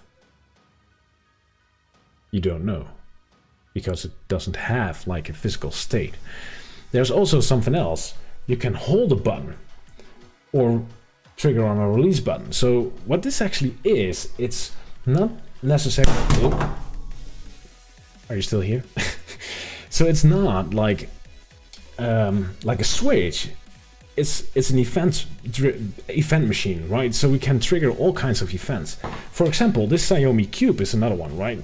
I can throw it, which is an event. I can, each side I put it on as an event, and I can rotate it like this, and this is a different event, or the other way around, and I can tap it on the desk, and that will be a different event. So this will create, like, I don't know, a shit ton of switches. Same goes for the IKEA remote. It has 5 buttons for which you can trigger the push, release, and the hold action. So that would be 5 times, it's 15 binary sensors or switches. So that would be unmanageable. So instead, all these devices generate events in Home Assistant, and you can see those events if you go into your development tools. You listen for this event here, Deconz event, and you can see it happening. So if I push this button, But I dropped it, so it's, oh, start listening, hold on. So if I push this one here, you can see it triggers the dimmer switch right now, right? And if I trigger the IKEA one, it will say transfer remote.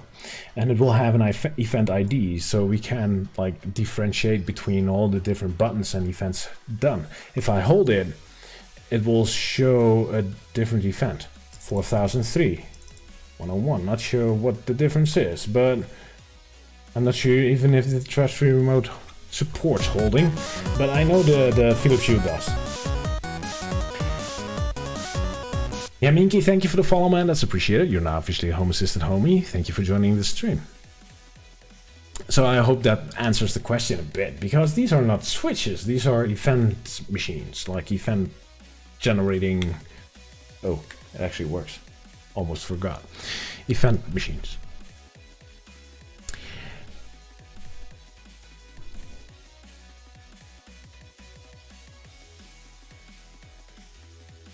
I know Hap. Oh boy. Try to configure the buttons in Fastcon to control light directly. Yeah, that's something I do not want. Optimus Prime! Thank you, mate. 4 months. Amazing. Oh yeah. Oh yeah. I do not have the animation for you, but thank you so much. It's appreciated, sir. Thank you for your support.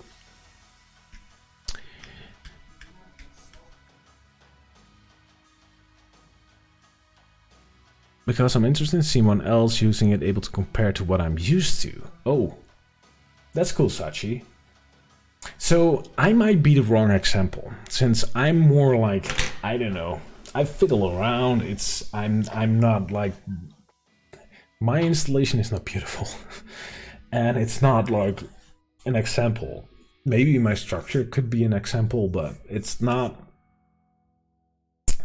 I would say it's false advertising, probably, because I play around with it too much. Cheers, mate. What language is that? That's not a language right now. This is event debugging. This is just what you see. This is the output of the event. So this software is called Home Assistant, if you're interested. So there shouldn't be another type of components for such devices. No, that's not needed because we have events. And we now have, in case you're talking about automations. Oh, it still works. In case you talk about automations, you can now do automations on a device level, which actually provides this. So if you go into, and we've been here tonight a couple of times, but if I go in here, this is a test for turn on off, which is actually this remote. So let's say turn on. I can actually choose the device, dimmer switch 2, that's this one, because I added it and did not name it because I'm lazy. I can now select if the turn on button is pressed or released. So even without any coding, I can now just like say, okay, when this device and the turn on button is pressed, then go to the device Office window 1 and turn it on, which actually now works. So that's just a bit what I was looking into tonight. Well, yeah. Falcop Jason? No, like, yeah, Jason is a bit out. It's Jommel mostly now with Jinja.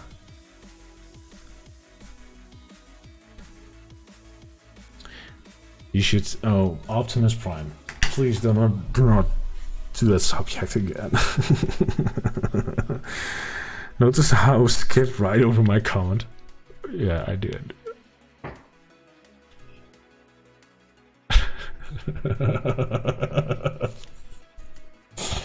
You guys are the worst. Those were JSON objects in the debug. Yeah, that's true. Sorry, you're totally right.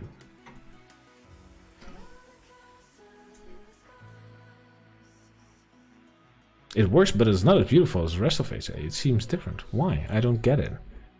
Like you turn on off a device. This is not a device. This is a controller. So that's different. This thing is not. You do not turn on your remote. You turn on your light. You're like maybe. And that's why we have devices and triggers. Yeah, that's correct. So you turn on a light, but you need an input device. This is an input device. And an input device could be a sensor which has a value, but this does not have a state. It's stateless. Like, it doesn't care if this thing doesn't care if I push this thing 200 times. It doesn't change. It's still just, it fires it every time I push it. And is it on? Is it off? It doesn't have a state. So that's why it is an event and not a entity. That's probably what you expect, right? You expect it to be an entity. It is an entity though. It has a battery. The battery has a state. It's like 50% or something, and that's the state of it. So you will find the battery probably in the system. Let me check on that, by the way. I'm saying it, but I'm not sure. So let's go into settings and let's use the new devices list right here, which is new and I might fail. So here it is. Dimmer switch 2, which has a battery level. This is a state. Yes, but the Aquara Cube has. No, it hasn't. It does not have a state. Like, what's the state? I throw it. What's its state? Is throwing the state or is throwing the event? I like that discussion though. I had the discussion a couple of times with many people. It's with a couple of people. It's kind of unclear for people to like. We're so used to having a switch in the wall, right? And it has a state. Timo! I would. Sorry, mate, no tunes. But good evening, sir. How do you do? Thank you for tuning in. Good to see you here. Timo is, by the way, rocking the home panel world. How are you doing, mister?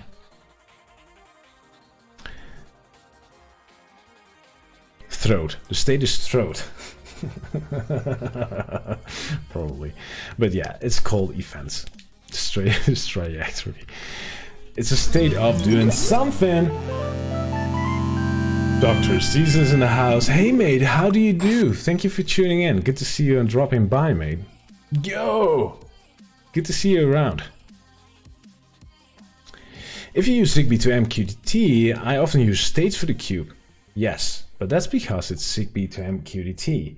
MQTT cannot actually, does not have the same event thing as what this has. That's why I like Deconz better over Zigbee to MQTT, because the press and hold action, how long, how often, it's kind of, it's weird. It's more weird. It's possible, but it's more weird, less natural, in my humble opinion. But everybody uses these things differently and have different views, right? Yay, Magic Cube, love that thing. Yeah, I was going for the Intimate Tech. Thank you, man. I'm at 3 months too. Oh boy, thank you so much, sir. It's appreciated. 3 months in a row. Is it in a row? I'm not sure. Nevertheless, thank you so much. Choo choo, homie. Yeah, the Magic Cube. I was going to play with device automations tonight, like the new device automations. Have you tried it yet, Mr. Z's? If you haven't done yet, I would definitely give it the go in your next stream. I'm really wanted to find out what you think and how you experience it. But I'm kind of it's not quite there yet, but it has really some potential and some things are really easy to do. But unfortunately the cube is not yet supported. Nevertheless, you could expect that probably soon somewhere in a couple of releases. I don't know, we'll see. But yeah, cool, mate. I understand that, but it feels ugly. Actually, no. The state is shown in the Fastcon app. No, the last event is shown in the Fastcon app. That's a big difference. I think they even tell you.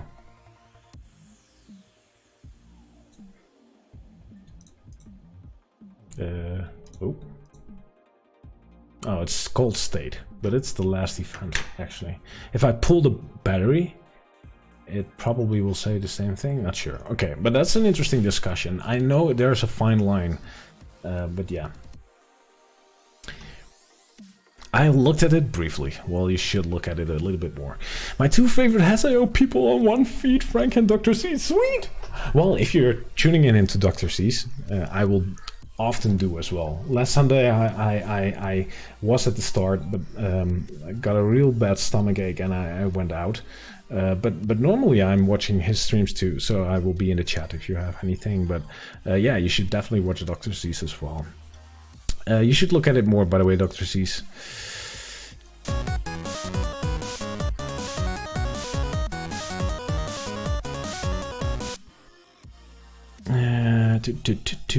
I missed something. What's happening here?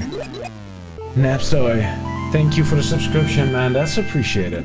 Thank you so much. You're now officially a Home Assistant homie, by the way. And thank you for the follow as well. That's really appreciated. Thank you so much, sir. I'm excited about 2 going to YAML on the front end instead of JSON. Yes, that's a good subject. Have you guys seen it? Like if you go into, let's go into developer tools and we do a service call. We now have something called, no, let's go to switch.light.turn-on. Let's do light.turn-on. Cool Riku77, thank you for subscribing on YouTube. That's appreciated, sir. You're now officially a Home Assistant homie as well, so you're welcome. So let's do a light turn on, right? And let's pick up my office desk light right here. It's the light next to me, so you should be able to see it. This is now YAML input. So it used to be JSON. You can still put in JSON. So if you do not like this and you want to go like the old JSON fashioned way, be my guest. That still works because JSON just is valid YAML. But we could now just say entity ID, just like we do in automations, and turn on, turn off. So turn on, it's already on, so that's a wrong example, but do a turn off of the entity ID light.office desk. Bum, it's off. And it's on again. So this is now YAML input. Lisa Duma, thank you for subscribing. That's appreciated. Thank you so much. So if I go into something else, what I already have seen, and this is probably an upcoming release somewhere, or did I see it in a chat? I think I saw it in a chat. Let me pick up a screenshot from the chat. Hold on. Hold on. Hold on, you horsies.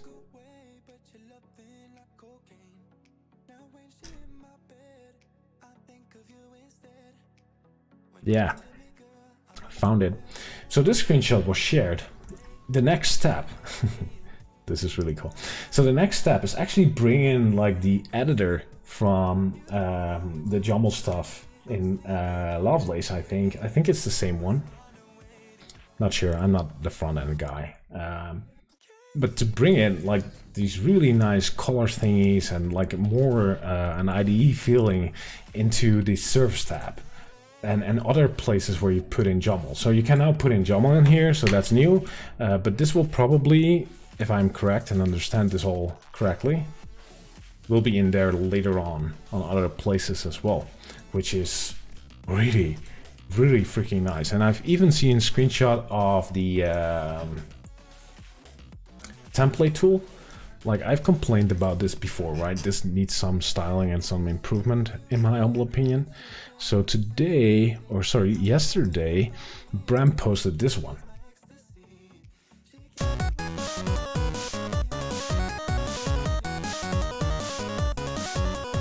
So, Gary Wilson, thank you so much for the follow, man. That's appreciated. Sachi, thank you for the follow as well. Oh boy, it's getting busy tonight. But thank you so much. That's appreciated. So yeah, this is cool, right? We're going to get like a better input method. Like it's it's more visual appealing. It's less error prone because you have syntax highlighting. I'm not sure. I don't know. But yeah, it's just nice.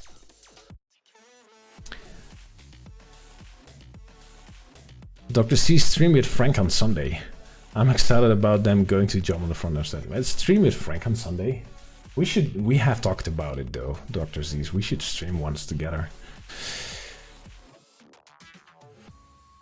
My favorite update feature in this release It is. It's kind of nice, right?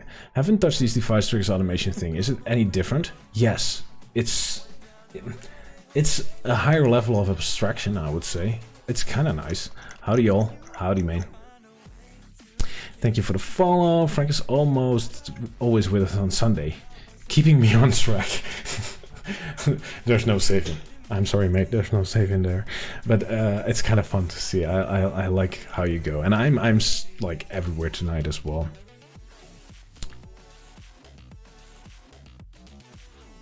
Yeah, but add a clear button or lose the for loop example, maybe, but that's something different.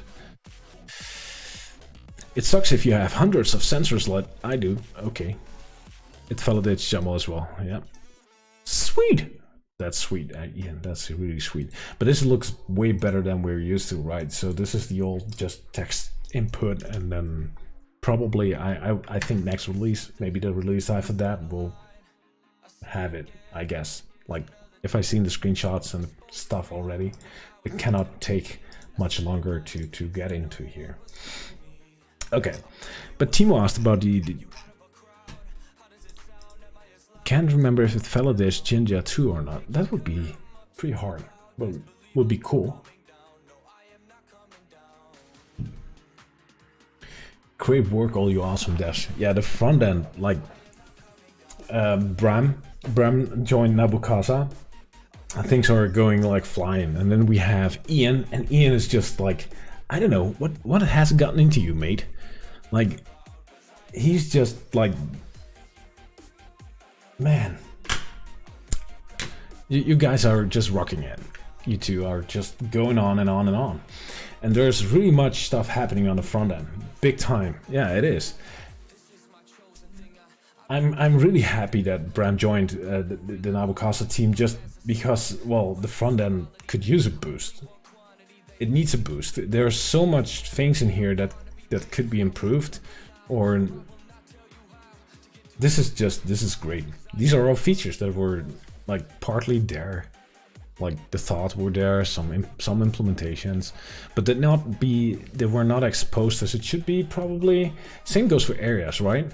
So what is an area at this point? Like, and it needs more attention. Paternity leave, give me time. That's how I started with Home Assistant, though. Okay, but yeah, congratulations, mate. Indeed, congratulations. But these automation things, I like it. It still needs to be polished. It's cool. Turn on when the button pressed. Let's go into the do I have the where's the IKEA thing? IKEA remote. Yeah, here's the IKEA remote. I like how the device info shows like information and the entities,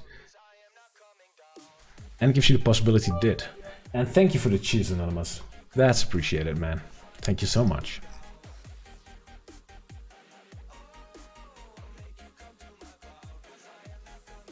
Then have more babies.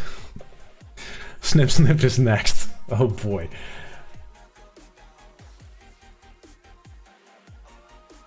Okay. So this is the transfer remote, and we can do the same things, right? So I go into button pressed, click it. So we have a new automation now. We call it whatever, and give it a description if we want to. And then we could say call device. I could do an add guard. Can I do add guard? Yes, of course I can do add guard. Toggle add guard filtering. This is cool.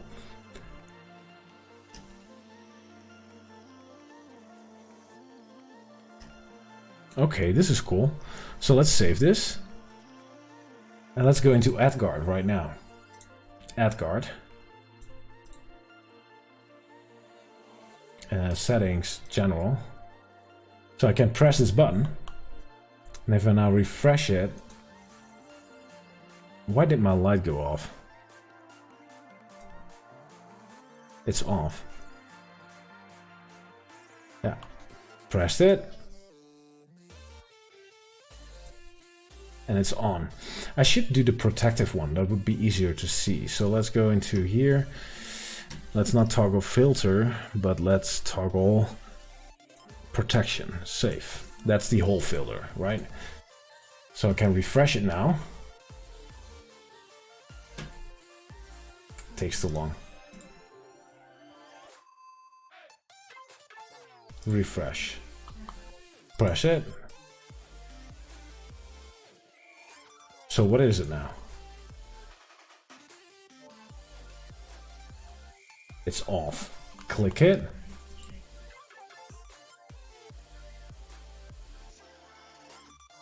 And it's on. So basically,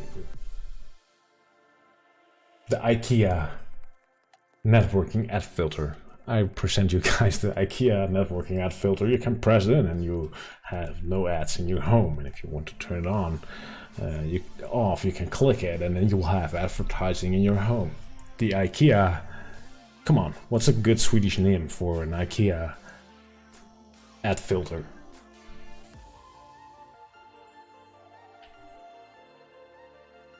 The Threat Guard Pro. An ad free. Ad free. Nice. Nice. Reclame free. Oh boy, that's cool. Reclame free. Ad free is the winner. Yeah, I agree. Ad free. The ad free device. So with device automations, you can do this without device automations, right? We could trigger the event, but being able to do this from a device automation, this is pretty sweet. This is actually what I absolutely going to love about this. Ad free is the winner. Commercial free in Swedish, reclam. Okay. Oh. So reclame free would probably be like the obvious name, right? But ad free is just cool. But why ever turn it off? Because the wife sometimes she wants to use Google Shopping to spend money. Yeah.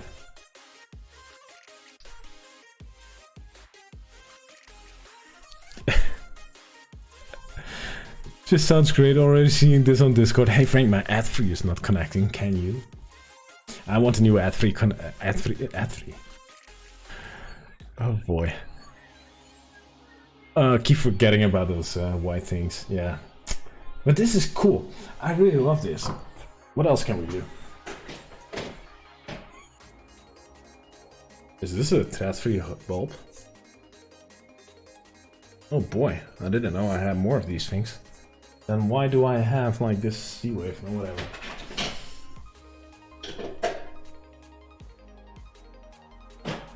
Yeah, I do not have that much here. More reason to leave it on. Probably yes.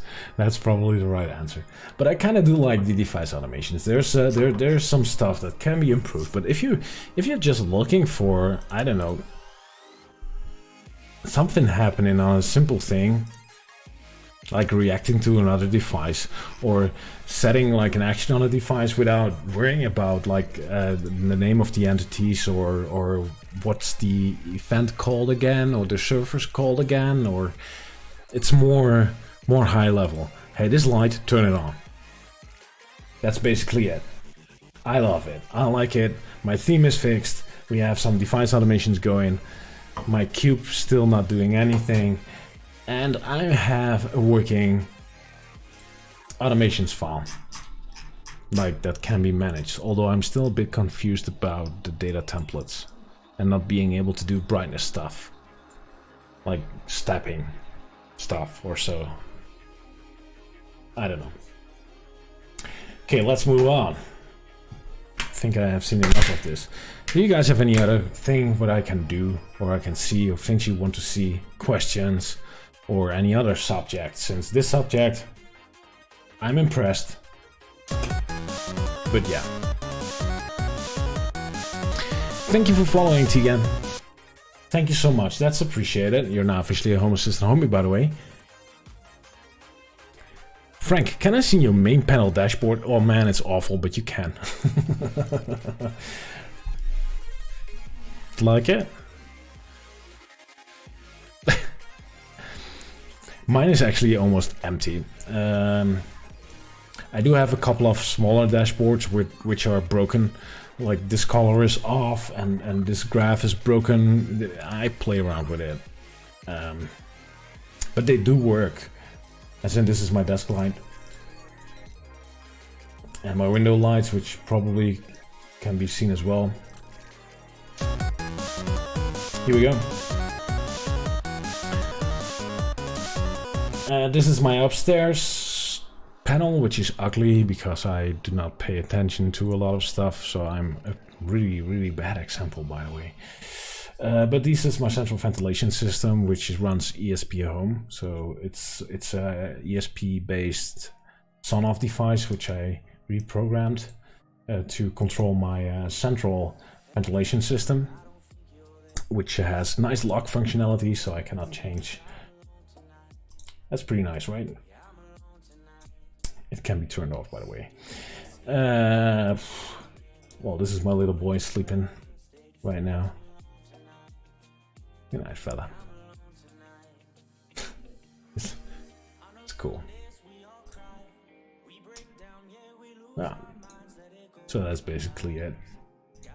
It's not that special. I do have tons of devices connected, which I do not use. Let me show you my devices list. Like, this is just the devices. This is not even all the entities, right? So that's a shit ton.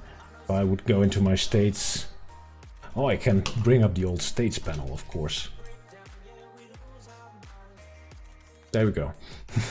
This is everything I have in my system at this point, which is pretty darn chaotic shit ton of shite. So yeah. Nice! You get a 3D printer yet, Frank? Nope. Have you split your config yet? Justin?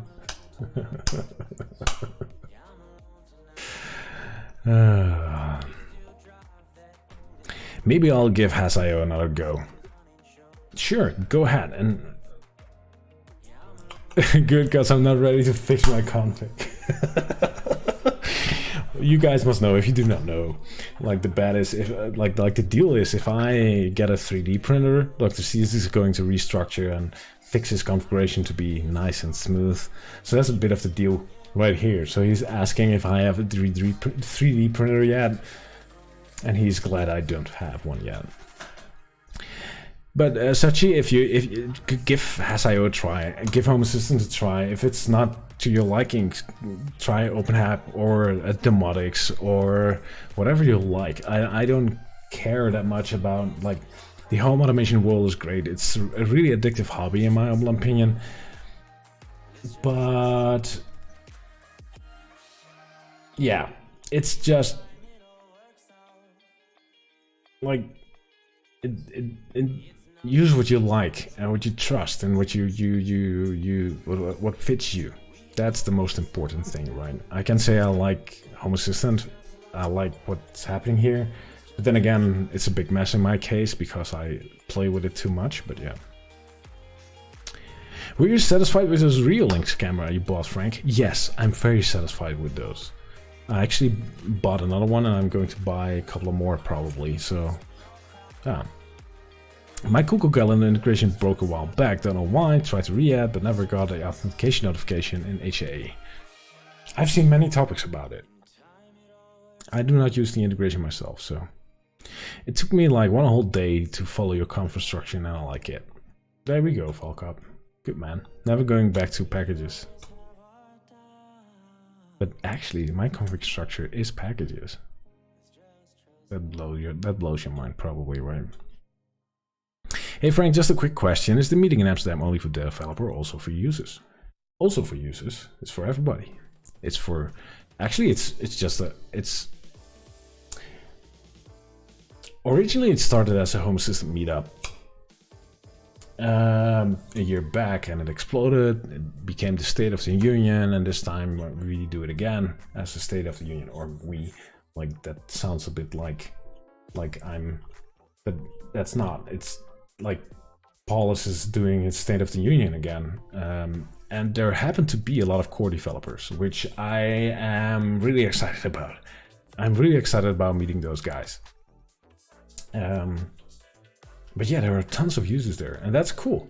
I like to talk to them. I like to talk to people that use my stuff. I like to and like to be inspired. I like to learn from people how they use the software in their house. Like, how do you use Home Assistant? You guys tell me like a shit ton of stuff on stream, which I learn from. I'm fiddling around, getting something fixed in my system, and you guys give the answer or different use cases which I haven't thought of. That's kind of cool, right? Some help with the Google issue. What NVR software are you using with the Reolinks? None. I'm not using NVR software yet. So that's why I need one of the reasons why I want a more powerful machine, because I want to record as well. What are you using your SP1s for? Looking into ESP Home now. Oh, I'm using my mainly for power monitoring. So if I go into my let me pull up the list here. Integrations. So for example, let's pick up ESP19. Oh, that's my doorbell. ESP10 right here. That's my scullery fridge. So this is my fridge. It's on, obviously, which is good, right? But this is actually really nice because I measure its power usage, so how much energy it has used today.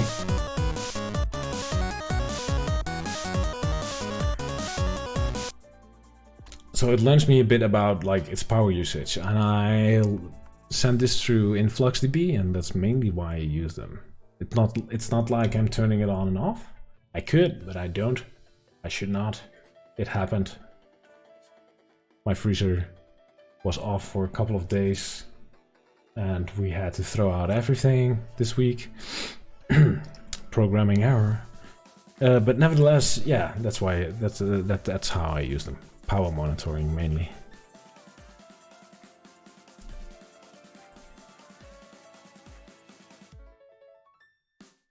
Is it possible to get notification in my desktop browser? Yes. When a state is changing. Yeah, sure. The HTML5 notification component could do that and could bring you that. Proxmox with Windows VM and Blue Iris. Probably. I don't know. Going to try. If I'm able to run a couple of VMs, I just can go in and dive in and try. That's my problem. What ESP-based power monitor is this? This is the SP1. The Gesund, like Gesundheit, Gesund, Gesund. I'm not sure why you pronounce it, but the Gesund SP1. You can find information about it on my blog. I wrote an article how to calibrate it. So that's frank.dev is my website. There should be a blog. The specific types are there if you're interested in how it runs. Timo says oops. Yeah, oops. I have ESP Home on all my devices, sockets, light bulbs, ceiling lights, sensor, pretty much everything. Oh, we go. Oh no, turn off the freezer. I had issues with updating stuff. Makes the plug reboot randomly. Yeah, my issue was we had a power outage and I did not set the default state to on.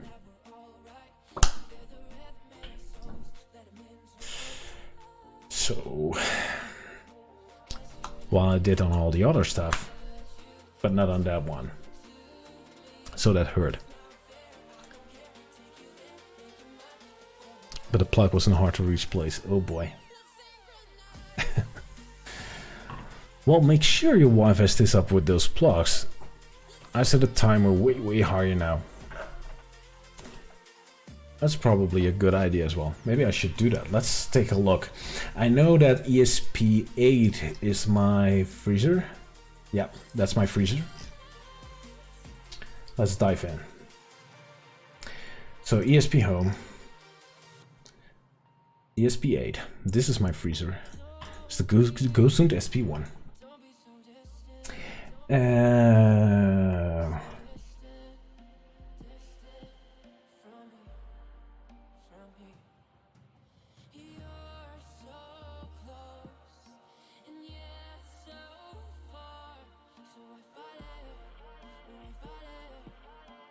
Wow, that's interesting.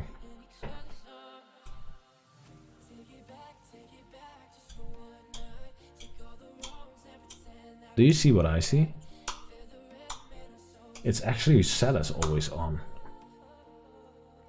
So why wasn't it?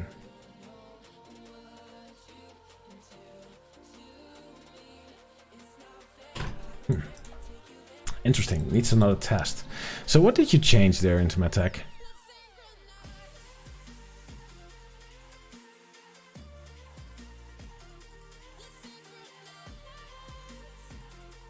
Can you tell me if it works with a respeaker too, Mick? I don't know, never tried.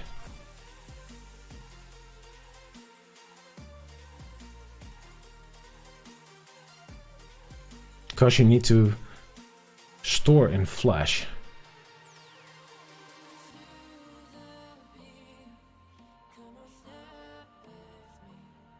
I have the issue too, when it reboots, it still turns off. That's not good. API reboot timeout 30 minutes. It's just like 30M, or does it have to be seconds?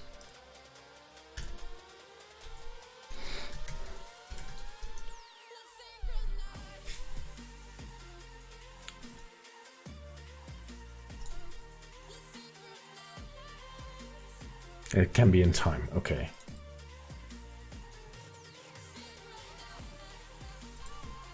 Yeah, that's it. That's better. I should make templates, by the way, which I can reuse, but this is what I have in my config literally. That's okay.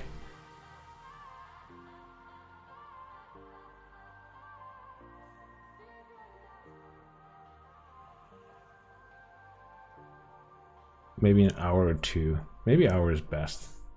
I don't know. I don't know. My main issue would be like this little thing. It's actually okay. This actually should have worked. But why didn't it?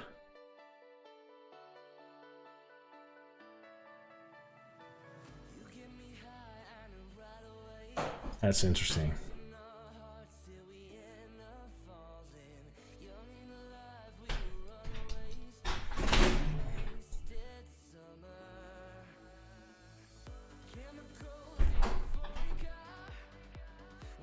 This is binary sensor GPIO. I'm wrong.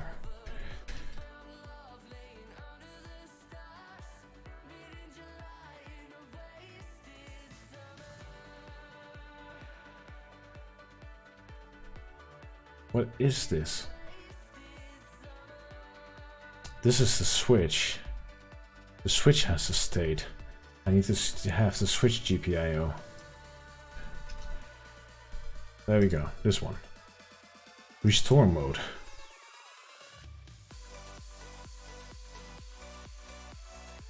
Always initialize pin on a boot.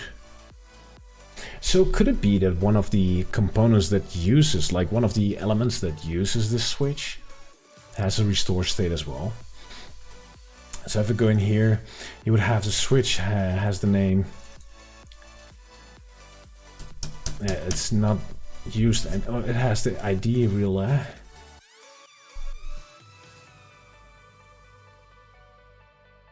The output has a state as well, but that's the light. This has an on press, so that's not an issue. And it's not used in any other way, so this should have worked. That sucks. This should have worked.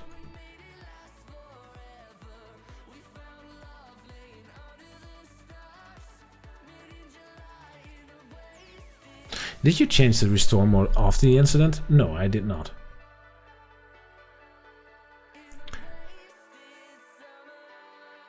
When the module reboots, you hear the click, click, click of the relay module, and sometimes it will stay off during the boot while it should on.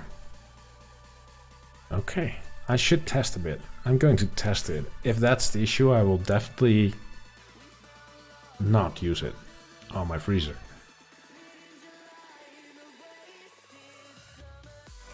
Do you have any other persistence control setup? No, I have not. I looked through it, no. In my experience at least. Okay. No, cause it should be in Flash and by default it's stored in RTC. And you have to state it explicitly. There is no state. My restore state is always on. It's right here. Always initialize the pin as on boot up. Like whatever happens. I don't care about anything else. This is controlling my freezer. If something happens and you turn on the fucking pin. That's what it says. And it doesn't. It didn't. Made an automation to periodically turn it on? Maybe. Don't you want the state of the relay? Probably. It's always on. Yeah. Did you also flash the device with the latest changes? Wow, good question. That's a good question.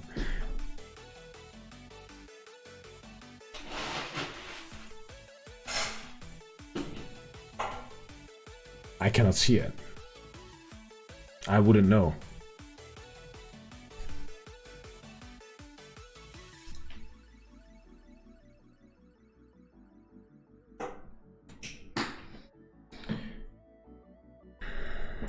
Let's make sure the config is valid and it will not start. Yes, it doesn't compile, so yes.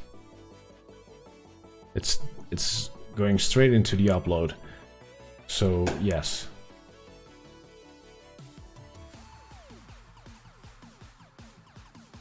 That's definitely a yes. So it works. Hold on guys, be right back.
So I was thinking, really quick here, we could test this.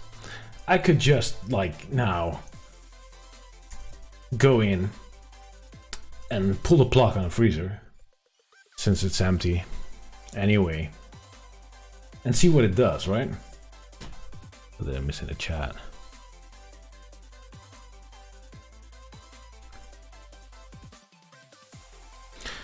So I could just try it. Let's go into, not here. I still have to get used to the icons since the last change. Not sure why though.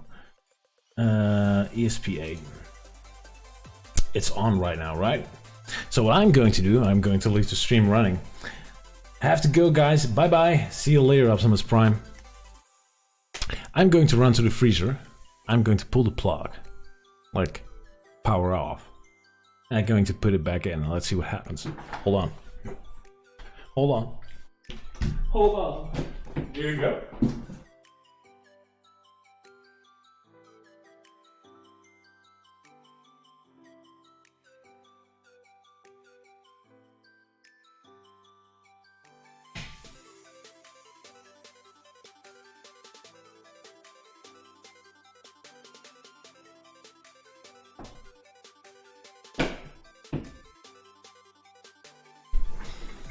One thing I did notice instantly is that the LED was still off.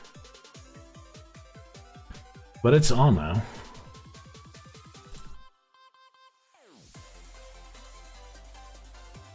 So it came back on. But the LED is not controllable for me here. So yeah, it works. You guys saw it turning on and off? Like, unavailable, available? Went to unavailable for some seconds. So, I'm not sure why. You probably have to test a couple of dozen times at least. Sure, I would go pick up my laptop and go there if I'm not streaming. Since, well, I would have to disconnect my dock, and that would mean my Wi-Fi network switch, my microphone would disconnect, my camera would turn off, and the stream will just die. Try a longer out. That's a good idea. It has been out for, I don't know, maybe an hour or longer. I'm not sure how long actually.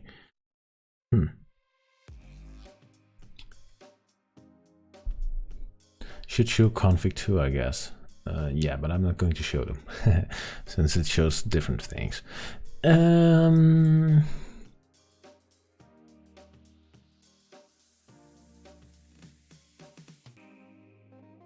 But yeah, I could probably just, what I actually could do, and this is darn simple. I could just make an automation that enforces it to be on always.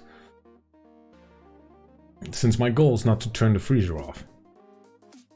If I actually want to turn the freezer off, I would go to the freezer and hit the power button on the freezer itself, which is, if I open the door, there's a little control panel in the top, and I can just turn it off. So my goal is not to control it. My goal is to power monitor it. So what I could do is just make an automation that if the state goes off, it just turns it on again. Problem solved. Like it's a safety net in that case, right? So that should probably be it. And now we have device automations. We can easily do that. So let's go into here. Let's say automation. Let's create one. I'm going to freezer garage always on. Yes, make sure it is on all the time. Okay, device. Let's find it. This needs to be sorted. Okay, garage freezer. If the garage freezer is turned off, then say device garage freezer turn on. Jihan, thank you for subscribing, man. That's appreciated. Thank you so much. You're now officially a Home Assistant homie, by the way. So let's save this one. That's it, right? So if I go in here, we can actually just test it right away. Is it on? It's on by default, right? Oh, it doesn't refresh if I go back after adding. That's not so nice. So what's the sorting in this? Where is it? Oh, here it is. Okay, so the automation is on. So if I go back into the integrations, go to my ESP, let's say the freezer turns off. Well, that's made impossible. Here we go.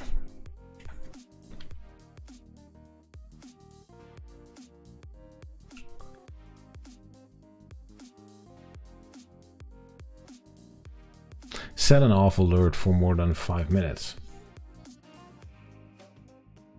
I would like an alert on unavailable, because like turning it on and off, that's covered, right? But what would be interesting to know, and why it was off, by the way, is that because we discovered at the end of the day that the light in one of the fridges didn't turn on when we opened it. So at that moment I thought, well, this is not good. That's not good. I would have liked to know it sooner that it went unavailable, since that thing should not be unavailable. That probably means a power outage. So I should not do the turn off. I should be able to automate on unavailable. That should be good.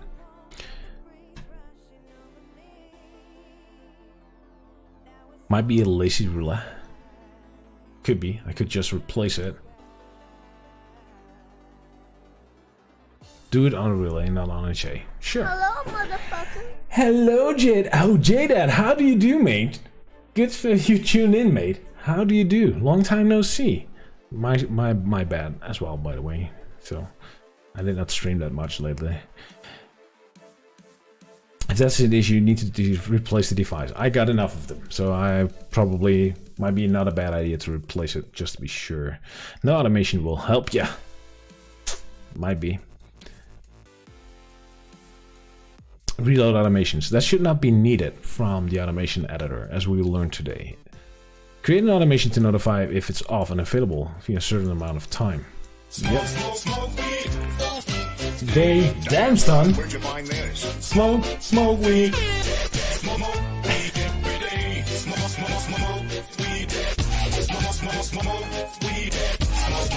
Smoke weed every day.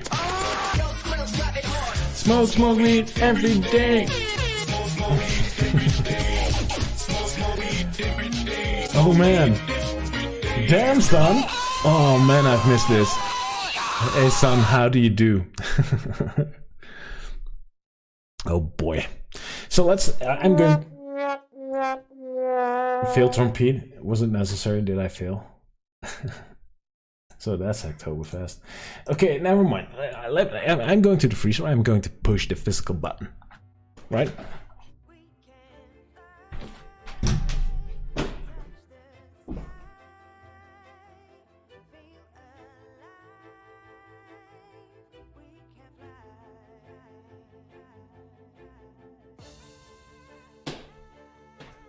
Well, that's not... Well, that's working. I'm pretty sure it works because, well... It, if I push it, it turns on immediately, like instant. So it works. I can see I turned it off a bit in here, like, but yeah. It worked. So I'm happy. This helps. Time to sleep. Have a good one. Have a good one, Kane. Talk to you later, mate. Thank you for joining and helping out a bit. That was really helpful and really... I learned something today. Howdy, homies. I'm good, man. How you doing? I'm fine, actually. I'm pretty fine. How are you? You're good. Okay. Hey mate, hey Andalex, thank you for tuning in, mate. How do you do? Loud air horn broke. Did it? Is it broken? Like, there's a lot of things broken. Mainly my stream deck is broken. Sucks. Just joined. What are we up to tonight? I've been playing with device automations. I've been playing with Zigbee devices, and I made it the dimming work on my thread-free remote, which not my thread-free, my Philips Hue remote. So that's kind of cool. That works. And playing with device automations, I fixed my theme, and we're talking a bit about my ESP home and my accident, which I have with my freezer. After power outage, when the power came back on, it actually didn't turn on my freezer, which we discovered like 2 days later, 3 days, 4 days, not sure actually, but a couple of days later. So we had to throw out the contents of the freezer. It's just gone. And I was looking in why it didn't do it. Why didn't it turn on? Because in ESP Home I've set the GPIO pin state to be always on, and it didn't do it. So right now I've just created a simple device automation that simply makes it impossible to turn off as a safety feature, probably. And we're discussing about alerts at this point.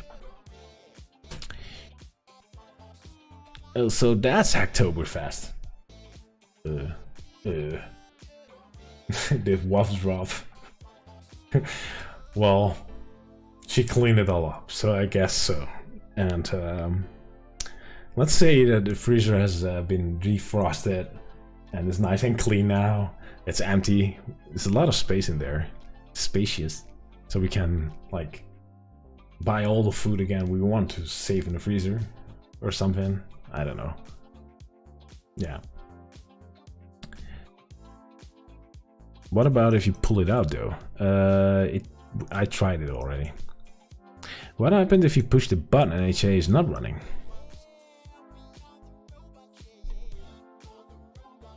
Then it would turn off. And stay off.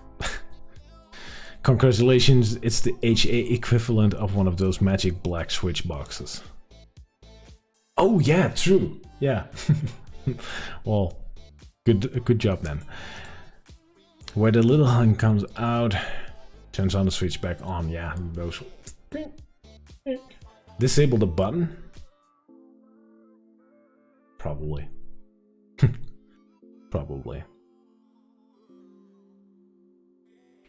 Dr. C's, no worry. I bet you're as busy as the rest of us, or even. Did I miss something? Didn't see a message from you. Do not rely on itself to do it on the device itself. I agree. Disable the button. Food party! Well, the food was like not usable anymore. It was already a couple of days. Forget it. Just throw it out. You seem tired though. Yeah, I already told you. You contacted me about chat. I'm pretty tired, and that's actually. It's so true that I feel tired at this point, so I'm thinking about cutting the stream in a second, because, well, I did explore device automations. That was my goal. I fixed my theme. Those were my two main goals, actually. Succeeded. I'm happy. My theme works. And device automations are pretty darn cool. Still some room for improvements, but yeah, like, it's new. And it kind of works. And I have learned tonight why it's so important. Before I thought, why? I have states, right?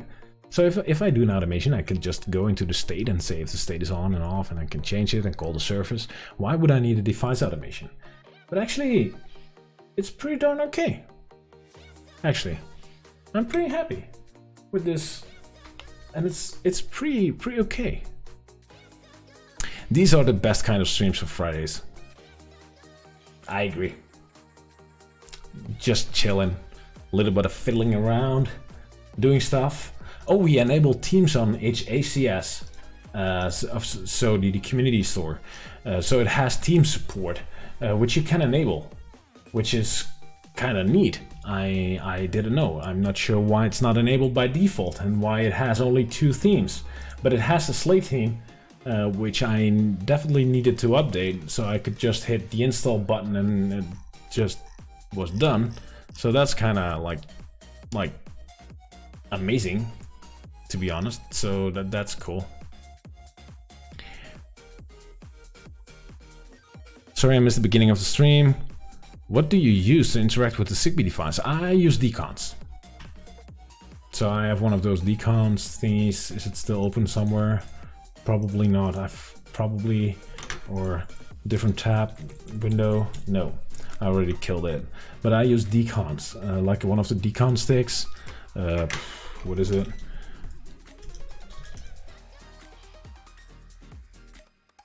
Conby. I think it's Conby. It's the wrong link. I'm sorry. But I think this is it. Yeah, that's it. I use one of these. And you can use it with Philips Hue and IKEA and whatever. And it integrates really nicely within a Home Assistant. So I just love it. And Kane is, that's Robert. Kane was in the chat tonight as well. He wrote the integration with Deconz and Home Assistant. So that was pretty useful for him to be around. But yeah, I use the add-on and the integration, which get automatically discovered, and things are just pulling in. I just love this thing. Before you go, you should do the same fix in ESP Home. Should I?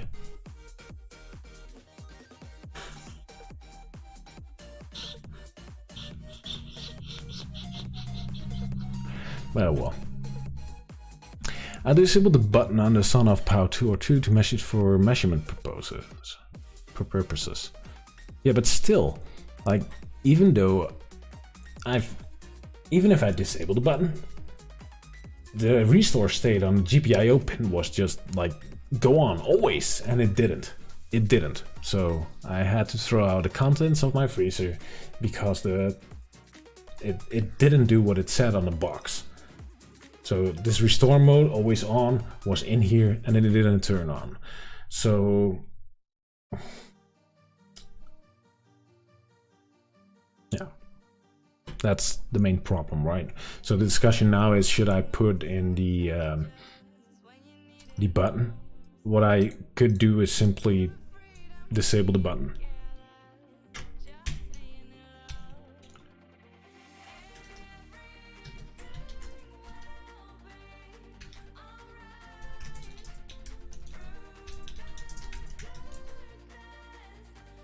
Here we go. So now the button is still available. I could do an action from Home Assistant, since it's still there, but it will not turn it off. It will not toggle it.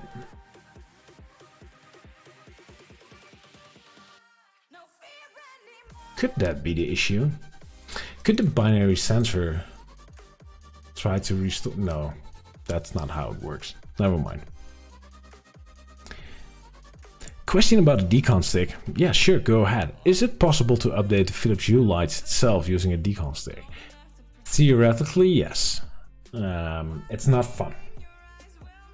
However, to be honest, I have the latest firmware in my Philips Hue lights ever since Philips Hue added the restore state option.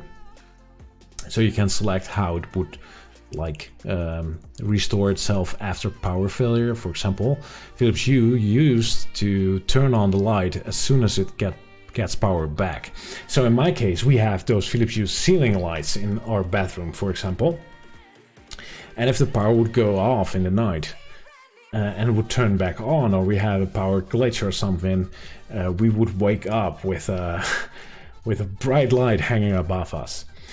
That was not so good. So Philips Hue in some of the latest firmwares, they added like a restore power restore feature, which you can control from Deconz as well, by the way. And ever since that's in there, I'm not sure if I ever need it. Like if I ever need to update the firmware. Maybe if there's another issue. But if I needed to update the firmware, it'd be like no trouble at all to pair the light with the U-bridge upgraded and pair it back to the Deconz stick. If I need to, it's probably easier than upgrading via Deconz. IKEA lights, however, are easy to upgrade via Deconz. So yeah, Philips Hue and getting the firmware is kind of the issue. I'm thinking you had multiple power blips, but who knows? Probably. Could be.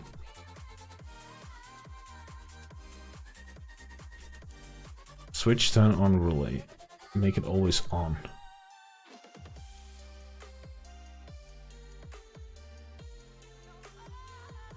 It's always on. It has to restore state. That's how you turn it on.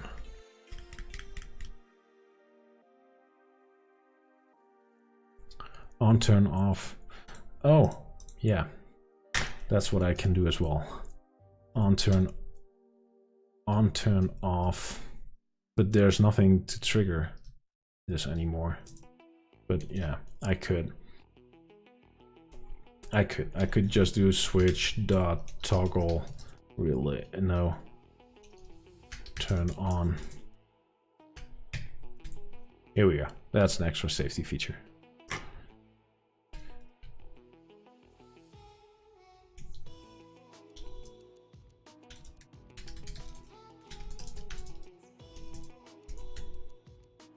There we go.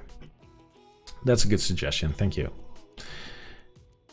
They had one more update after that, but I don't remember what added. I think it was to add support for the entertainment group stuff. Oh, okay. Yeah, I loved that update. Had nice experience when I came home and all the lights were on with full brightness. Yeah. It was not so good. That's what I liked about the IKEA lights initially, because they had it from the get-go. It's not like, yeah. Waking up with a bright light on your face. WAF like a man. Yeah. Definitely.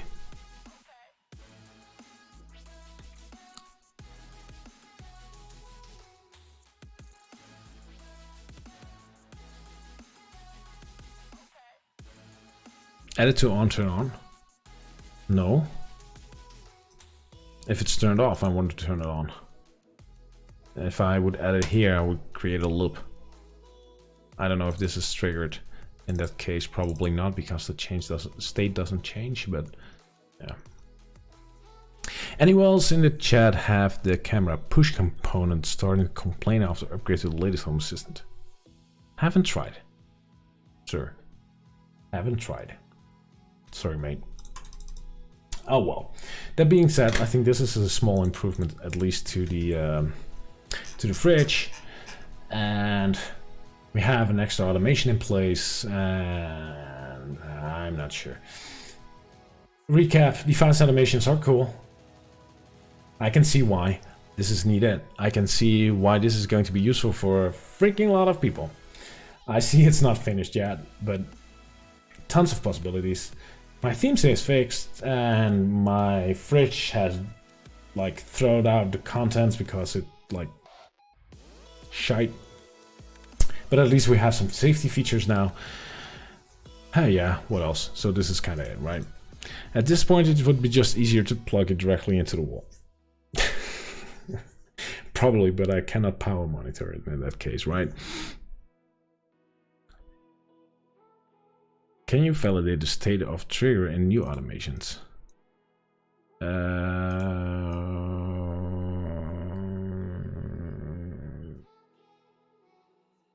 No, an automations has to have a trigger. You could do a time trigger and then check what it is. So don't forget to update the plug. Oh, yeah. Good point. Let's do it instantly. ESP home.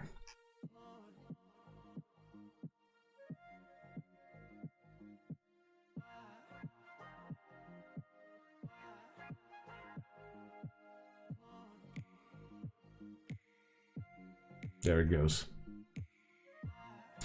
Done. And buy a cheap power meter. This is a cheap power meter. If it hadn't failed for me. Okay.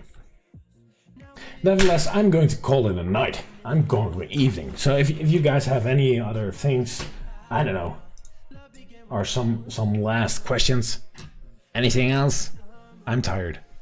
I actually am. Will a WAML inside power meter log to influx be? I might try that. You can. I would leave the button, but change the behavior from the toggle to turn on. Why? The button is useless. I can still use the button. For example, I could make an alert now on somebody pushed the button and it should not be happening. Probably. Maybe. I don't know. I could use the button to track that I took something out of the freezer. For example, we store bread in the freezer, so I could use it as a toggle or a button which I can reach to indicate I pulled out another bread, so that it would add something to the grocery list or send an alert out to, hey, next time at the store, please buy some. I don't know.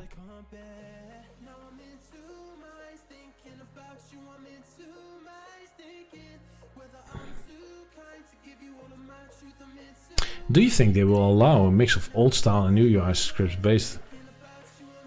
Is there a reason why they will be different? No, that feature is there. I think one of the things that probably will happen in the future, which kind of makes sense, like this is the same discussion that we that Home Assistant initially had with Lovelace, right?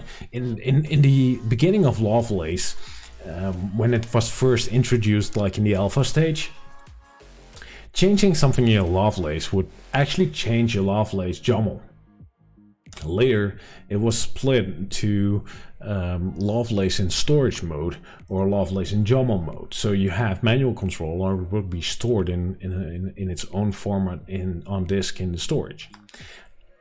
I expect what is going to happen, or what I think would be a logical step to take, is on long term to actually store automations created from the UI in a storage, like not as YAML to be edited, but just like ensure the interface works and everything is stored in a format that it would expect, and being able to upgrade formats as well, because upgrading YAML, manual YAML configurations is like freaking probably hell and breaks stuff quite easily.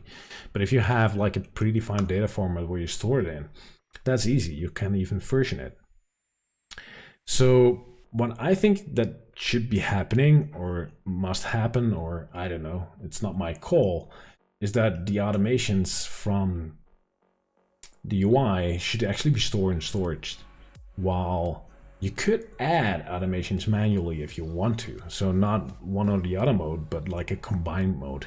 Like you have the manual configured ones and the created ones from via UI.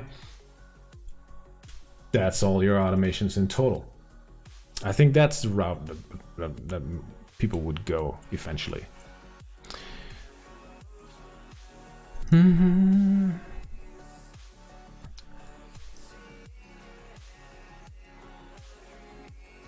Sleep well, homie. Thank you. In case you have only access to the socket, nothing else. Okay. Scripts, I mean.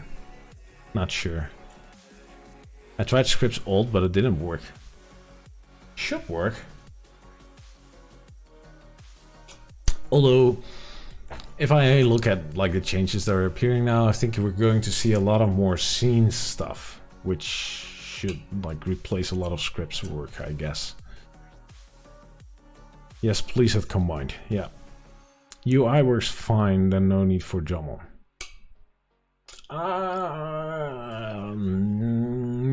Partially agree. Like the things you can do in YAML, especially with Jinja combined, it's unparalleled. That's not like that's going to take a while before we reach that level. So I think the manual stuff, that's the true advanced stuff, will always be like there, but it's less needed probably. And I would like to combine it. If it, in case of automations, you should be able to do both. Like I have some automations that are things that would be hard to put in a UI. For example, and it's a really simple one. For example, my areas, let's say Flynn or Lily. Let's go into the bedrooms. Let's go to Lily. No, that's a wrong example. Master bedroom. Window climate. Like this is such, oh, you cannot see it. Let's switch. This is such a simple thing, right? It's an automation that triggers on a state change of the window of our bathroom, and based on the state of the window sensor, it will actually turn on and off the heating in the master bedroom, which is a Z-Wave one. This can be done via the current automations editor, but it would require 2 automations. Can be done still, but yeah, like I like this simpler, but it's a simple for me, maybe, I don't know. We don't see the screen. I fixed it. Ownership of the files becomes an issue then.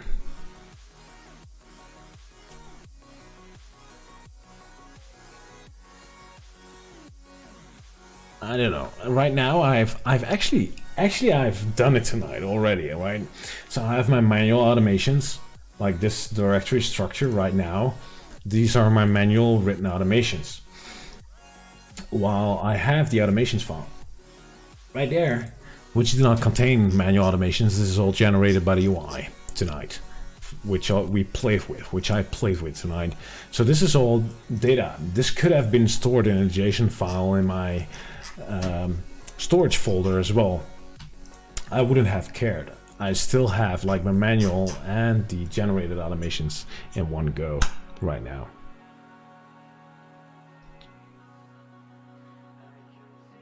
Can scripts be handled like automations are now? A mix of UI created ones and one manual?